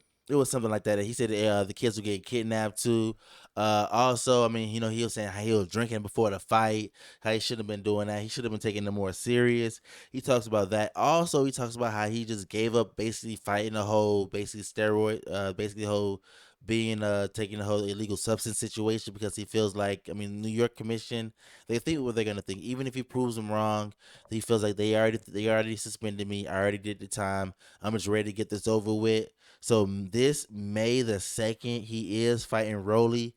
He will be fighting Rolly, and also Devin will be fighting Jose Ramirez. And if they both win that fight, that's the stipulations. If they both win that fight, then that's when they'll be able to go against each other, and you'll be able to get that rematch. Haney's fighting Ramirez? No, Rolly Ramirez is Ryan's fighting. Oh, he's fighting Rolly, but Yeah. who's Haney fighting? Jose Ramirez. Yeah, that's what I'm saying. Ramirez. Yeah, different Ramirez. Oh, You don't know. Rolly's Ramirez too. Rolly is Rolly's last name was something else. Something it's like Roland something. Oh, but I think Haney's gonna have a hard time with Ramirez. You think so? Yeah, I can definitely see Haney. that's the guy that's like real short with the skinhead. I think so. Yeah, I think that's what it is. I mean, I can see Devon Haney really having a problem with that. I mean, but I just want Devon Haney to win so they can set up for this rematch. Because I mean, that's what everybody really want to see. Devon Haney out here crying, saying that he only lost because of that one situation, and he said, oh yeah, this destroyed my whole life and everything. And I think like this time around, it'll be put up or shut up because I mean I'm pretty sure they're gonna have all types of testing that's gonna be going on, like the whole what Floyd Mayweather and Manny Pacquiao is doing, like how they did like the Olympic style drug testing. I'm feel like they're gonna do something like that to make sure like nothing happens, so this fight doesn't get messed up with. It's so crazy how boxers like they always try to cheat each other with the stipulations. Like, oh, I want to do that this weight because I know you'll be super dehydrated, and then I'm gonna try to make the fight go longer. So while you're dehydrated, maybe I could catch you. Oh, yeah. It's like, why are you trying to keep playing those games within a game? Why can't you fight just at a weight that you're both comfortable with and have a fair fight rather than, I don't want no rehydration clause or all this like random stipulations or a super low weight where, you're cutting like, 10 pounds, but he's cutting like 25. Exactly. And that's going to kill his strength, and his endurance. It's the whole Floyd Mayweather thing. They learned it from Floyd Mayweather. You see what he did to Manny? That's why no one respects Floyd, man. He should. That's like, even though he's undefeated, everyone saw that he ducked and dodged fights. He didn't fight Manny Pacquiao until he was in a retirement home.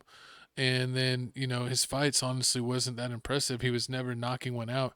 He was always winning by points. So in any sport, if you're watching someone and they're trying to play the rules, then rather play the game, to me, they get no respect. And I feel like that's what happened with Floyd Mayweather. He's playing the rules rather than playing the game. And when you do that, you cheat the game. And that's when you lose your reputation. That's what boxing is going. And that's what people saying, like, boxing is losing a lot of fans. A lot of people are going to UFC. But at the UFC same time, is way cooler. Well, yeah, until you see the hugging match, you see, like, if for some strange UFC, reason, yeah, go ahead. like, you see, like, some strange reason, like, all the, like, UFC would be good. I mean, like, the fights would be good until you get, like, that, for some strange reason, you get that one pay-per-view where, like, 8 of the 20 fights is all hugging. And it's like, well, why wouldn't it get to the main card? Like, all the other cards before the main card was good. People get knocked up, but as soon as the main card started, everybody hugging. That's why they should let me be commissioner of both. I'd fix it for boxing. No ducking, no special rules where you're trying to cheat one fighter. We're going to do it the most fair and you fight. UFC, I would have, if you get someone on the ground and you don't get them within a hold in 30 seconds, it's a stand-up reset. You literally have 30 seconds to get them in your hold where they tap out. And if not, it's a reset. People were not paying big money to see one guy just grope the other guy for a whole round. And then he goes like, I got the points because I had the top position. You're doing the Floyd Mayweather stuff. You need to stop. I really believe if they want UFC to take it to the next level, they need a rule to really limit the ground game, because in a real fight, you know, that's what they say, well, it's the closest thing to a real fight. But in a real fight, no one's going to let you get you in like a weird pinky hold or a weird neck hold. They're going to grab your crotch and then you're going to release them. Exactly. You know, they're not going to allow you to do some weird random stuff. So you might as well just fight a traditional fight and stand up. No one wants to see the two guys groping each other. Maybe the women want to see that. It's free night at the club for them. But no, that makes the sport lame. Exactly. That does make the sport lame. And also what also makes the sport lame is the whole title belt situation, and how, like, you can have a title, you can have a title and you can feel like the person that your division wants you to fight next isn't on your level. You feel like, oh yeah, if I fight this person, like, this person doesn't get any views. Like, if I fight him, it'd be a waste of time. I'm really doing him a favor. And it's like, well, if you don't fight him, then you have to vacate the title. And then if you vacate the title, then the next fight is like, oh yeah, that person you're supposed to fight. You number one, then like, oh yeah, you have to fight like the fifth best person. Then like, you don't want to fight him because he's the fifth best person. The next thing you know, your title vacant. That fifth best person has to fight like the 10th best person. Then the next thing you know, the 10th best person ends up knocking out the fifth best person because some random way, and now he's basically the champion. You be like, who the hell is this? Like, nobody cares. Like, the person's the champion is like got knocked out like 10 times, has like 10 losses. Yeah, it doesn't make any sense. And plus, even if you become champion, there's multiple belts. Exactly. Sometimes, you know, what is there? What, like 3 belts for the same weight class? Because there's like 3 different things. It's like the 3 different basically conferences, division, whatever you want to call them. And 3 different ones, WBA and all that stuff. And we're talking about this as, you know, casual fighting fans. We're not one of the sweaties that know every rule, every stat, every fighter height. We do know one thing. Gervonta Davis was down. That should have counted. Yeah, yeah, that's the same thing too, man. That makes me so mad when Gervonta Davis lost, and then they're like, they're not going to call it a down. And it's like 100% was a down. In any other fight in the world, he would have had a down and lost the fight. But since he's like boxing's golden child, they weren't ready for him to lose yet. So he doesn't have a title. He doesn't have a title, but like, if a Gervonta Davis fight happens, you want to watch it. So do you even feel like titles are even worth it? No, not really, because I think all these guys are looking at the purse. You know, like what's the pay-per-view bringing in? Oh, I could fight the champ, but this fight may make $20 million. But I could fight this dude that's talking trash about me, and they say that fight's going to pull in 75. Well, I'll pass on the title belt. If it's still there afterwards, I'll go for it maybe. But I want this big money fight right now, and I feel like that's what you see happening sometimes. True. And it's like, how does this champ keep on getting these easy fights? Well, he's not an exciting champ, so no one's really that pressed to fight him. Exactly. It's like if Shakur wins, like if Shakur ends up winning the title, like nobody really wants to watch. Like you don't really want to watch a Devon Haney fight. You want to watch a Devon Haney fight to see him get knocked out. Yeah. If it's like he got the break speed off him, man, that was embarrassing. Exactly. And then like the whole Shakur, he's boring when he fights. So I mean, I really want to see Gervonta versus Ryan Garcia. The second one? Yeah, I feel like they said they'd gone at it before in the amateurs, and it was pretty even. And then Garcia had that broken rib, but he still went through it, and then he knew about it, so he targeted that broken rib and got him to take a knee. Mhm. But I want to see him do it healthy, because I feel like a fair fight where they're both healthy would be a good match. But I True. don't know, Javante might got to do that rematch because he looked really bad his last fight. I mean, he did look really. He looked disinterested. Yeah, he did look really disinterested. He does have to do the rematch with Roach. Unfocused. Also, I mean, Ryan already talked about other people that he wanted to go against, like Shakur. He said he wanted to fight Shakur. He wanted to fight Terrence Crawford, Boots Ennis. He also wanted to fight Teofimo Lopez. I mean, it's a lot of people that he wanted to fight. I mean, him fighting Terrence Crawford, that'd be a nice fight. I mean, him fighting Teofimo Lopez and also fighting Javante Davis would actually be a good fight. So hopefully, I mean, now that boxing's getting more money into it, because I think they I forgot the name of the Sheik dude that ends up putting this. Oh yeah, the Dubai dude. The Dubai dude that's trying to put more money into boxing and everything. I feel like it's gonna bring in more fights. That's crazy that it's literally taking a boxing fan that's a billionaire to put in their own money to get the sport going again. They do the same thing with UFC and they are doing the same thing with UFC and WWE wrestling. They bought that too. Who did? The Dubai people? Dubai people, yeah. They got ridiculous money. They got the oil money. They trying to do something with it. They trying to flip it. Because they even did that with golf. Remember they had built that league that was competing with the PGA, yeah, and they were were ended up getting banned because they actually end up they were anyone that was agreeing to play in that league, they were banning them from the PGA. They're like, you can't do both leagues, you got to pick one. But now they're supposedly joining the leagues together, so it'll be like a thing. It'll be like PGA / this, so because they want to keep all the best guys going against each other rather than have them split. It's like back in the day, there's the NBA and the ABA. Could you imagine be like, this team's the champion, and they're like, they wouldn't have won the championship in this league. Facts. I mean, they did talk about overseas starting their own NBA league. I mean, NBA franchise. They were gonna think about moving a team over there eventually. Yeah, we're gonna see how that happens. I didn't really doubt that happens, but I mean, y'all comment down below how y'all feel about this whole Ryan Garcia situation. Do you feel like you want to see him and Devon Haney fight again? How do you feel about the sport of boxing and the whole title situation? Do you feel like it even matter?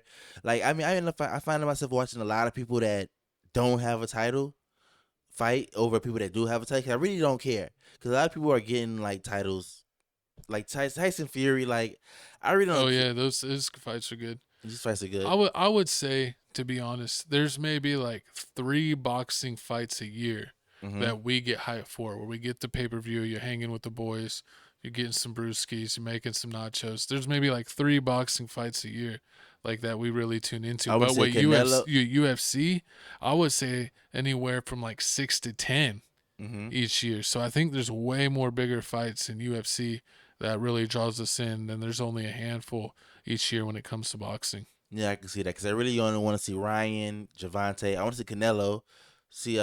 Even Canelo hasn't really been like his last fight didn't do near as good, did it, with the pay-per-view? I mean, it sold, but I mean, not like expected though. It sold because it's Canelo. Like it didn't flop. It's the point where he's getting like he's not pulling in like he used to. So we'll see. We'll definitely see where boxing's going. Y'all comment down. Maybe they need Jake Paul to go to the pro ranks. It's the only one to save us. He is saving them. You see what he's doing. With the Misfits boxing. Hey, exactly. But that's crazy, because people are more excited about his fights sometimes than real boxing. Even though they're rigged and set up. And they're fake, yeah. Horrible. But speaking of fake, no, we're bringing the real. We got New Music Monday. Check out this DBZ logo. We're showing you all the newest music every week. We got Music Mix number 5. My co-host is playing the number 1 op on Music Mix number 5. So make sure you jump over there. Music Mix 1 through 4 already got over 1,000 views, all of them. So make sure you get Music Mix 5 with 1,000 views. This video playlist actually has a bunch of videos now. We're up to 230, so I can't complain anymore and say Music Mix number 5 don't got that many videos. We ran it up. Let's go ahead and check out what we got for new music. I'll move this out of the way so you can see. We got Little Durk and Jenny Aiko, Can't Hide It. We got Nav and Metro Boomin, Jack Harlow and Doja Cat. We did react to that. That should be coming out this week on Crib Reactions. We got Plagueboy Max doing a song with, was it Five Star Sessions, London? Yeah. I thought he was doing a EP. Oh, I thought Plagueboy Max was working with Top 5. Top 5. Horrible, nah. Shoreline Mafia did a reunion, partial reunion mixtape. Back in business. I need to listen. Dang, I ain't listened to that. I need to check it out. Rob 49, Little Nasty X, your favorite artist. Lean on My Booty. What? Hey, yo. Rolling Loud, Ski Mask, Slump God. I don't think I care about anyone else. Yeah, me either. I mean, Fat Mac is nice. The boy I heard about. The boy, I think that's a Detroit rapper. YTB. DJ Bands. DJ Bands is that Chicago? Is that That's Dirk's DJ. Dirk's DJ? I wonder how much is that a song? That's supposed to it's just a song. And check out that Little Poppy, whatever. DJ Bands. DeMar One Case from Florida. I listen to him. He cool. But moving on to my pick of the week, man. I Am My Brother's Keeper. I mean, usually we pick out new music that we've been listening to this week, but ain't nothing new. They came out, they made me want to listen to it. So, I mean, ever since I've been doing this whole Mo 3 case, I've been listening to a lot of Trap Boy Freddy, Yella Beezy, I Am My Brother's Keeper. Hottest tape, man. They dissing the hell out of Yella Beezy. Self-snitching at an all-time high. You want to know how much money they put on Mo 3 head? Listen to this tape. But that's what I picked, man. I Am My Brother's Keeper. All of them from beginning to end. Bangers. Snitch music. Horrible. But also my Cole's pick of the week. Who we got? We got my pick of the week. Since no one was dropping music and I didn't want to do a throwback Thursday music pick, I'm going to go ahead and take it all the way to Korea. We got the Korean Playboy Cardi, No Duck Soon with the Unboiled album. It's actually pretty good. It's got 10 songs. I checked it out. I added it to my international playlist. So if you want to mix it up and check out the Korean Playboy Cardi, here it is. Because if you think I am music, it ain't. It's unboiled. Exactly, man. But she is actually pretty good. You definitely got to check her out. Yeah, definitely got to check me out on Twitter, man. I was killing it, man. I was gaining the followers. I understood the algorithm. I am no longer female bashing on my Twitter page. He still is. I'm saving it for Instagram. I'm only doing female bashing on Instagram. Elon banned your account. Nah, it's not. But I am tweeting more on Twitter, man. Make sure y'all follow me there. I'm getting my followers up. Also, make sure you follow my co-host on Twitter, man. I will be getting him to tweet more. Watch. I thought you were going to say something else. Nah. But also, man, hit the like button, the comment button, the subscribe button. Let us know how you feel about the episode. Let us know what topic you like the most. Let us know how you feel about everything. Is Kanye West crazy? Follow us on TikTok, Tales from the Crib 210. Follow us on IG, Crib Reactions. Yeah, scan the QR codes, Tales from the Crib Reactions on IG, TikTok for Tales from the Crib. It's still there. They still haven't banned it yet. Facts. But thanks for rocking with us another week, another episode. More drama. Real good score. Doty's coming back. Check out all of our other channels. The Clip channel, the Gaming channel, Crib Reactions. Get us to 15,000 subs. Thanks for rocking with us. We're rocking with you. Click the middle, subscribe. Click the left for a new random video. Click the right for the playlist. We all got it all right here for you on Tales from the Crib. Chico Grande, Chico 2 times, Felix Supreme. 305. We will see y'all next week.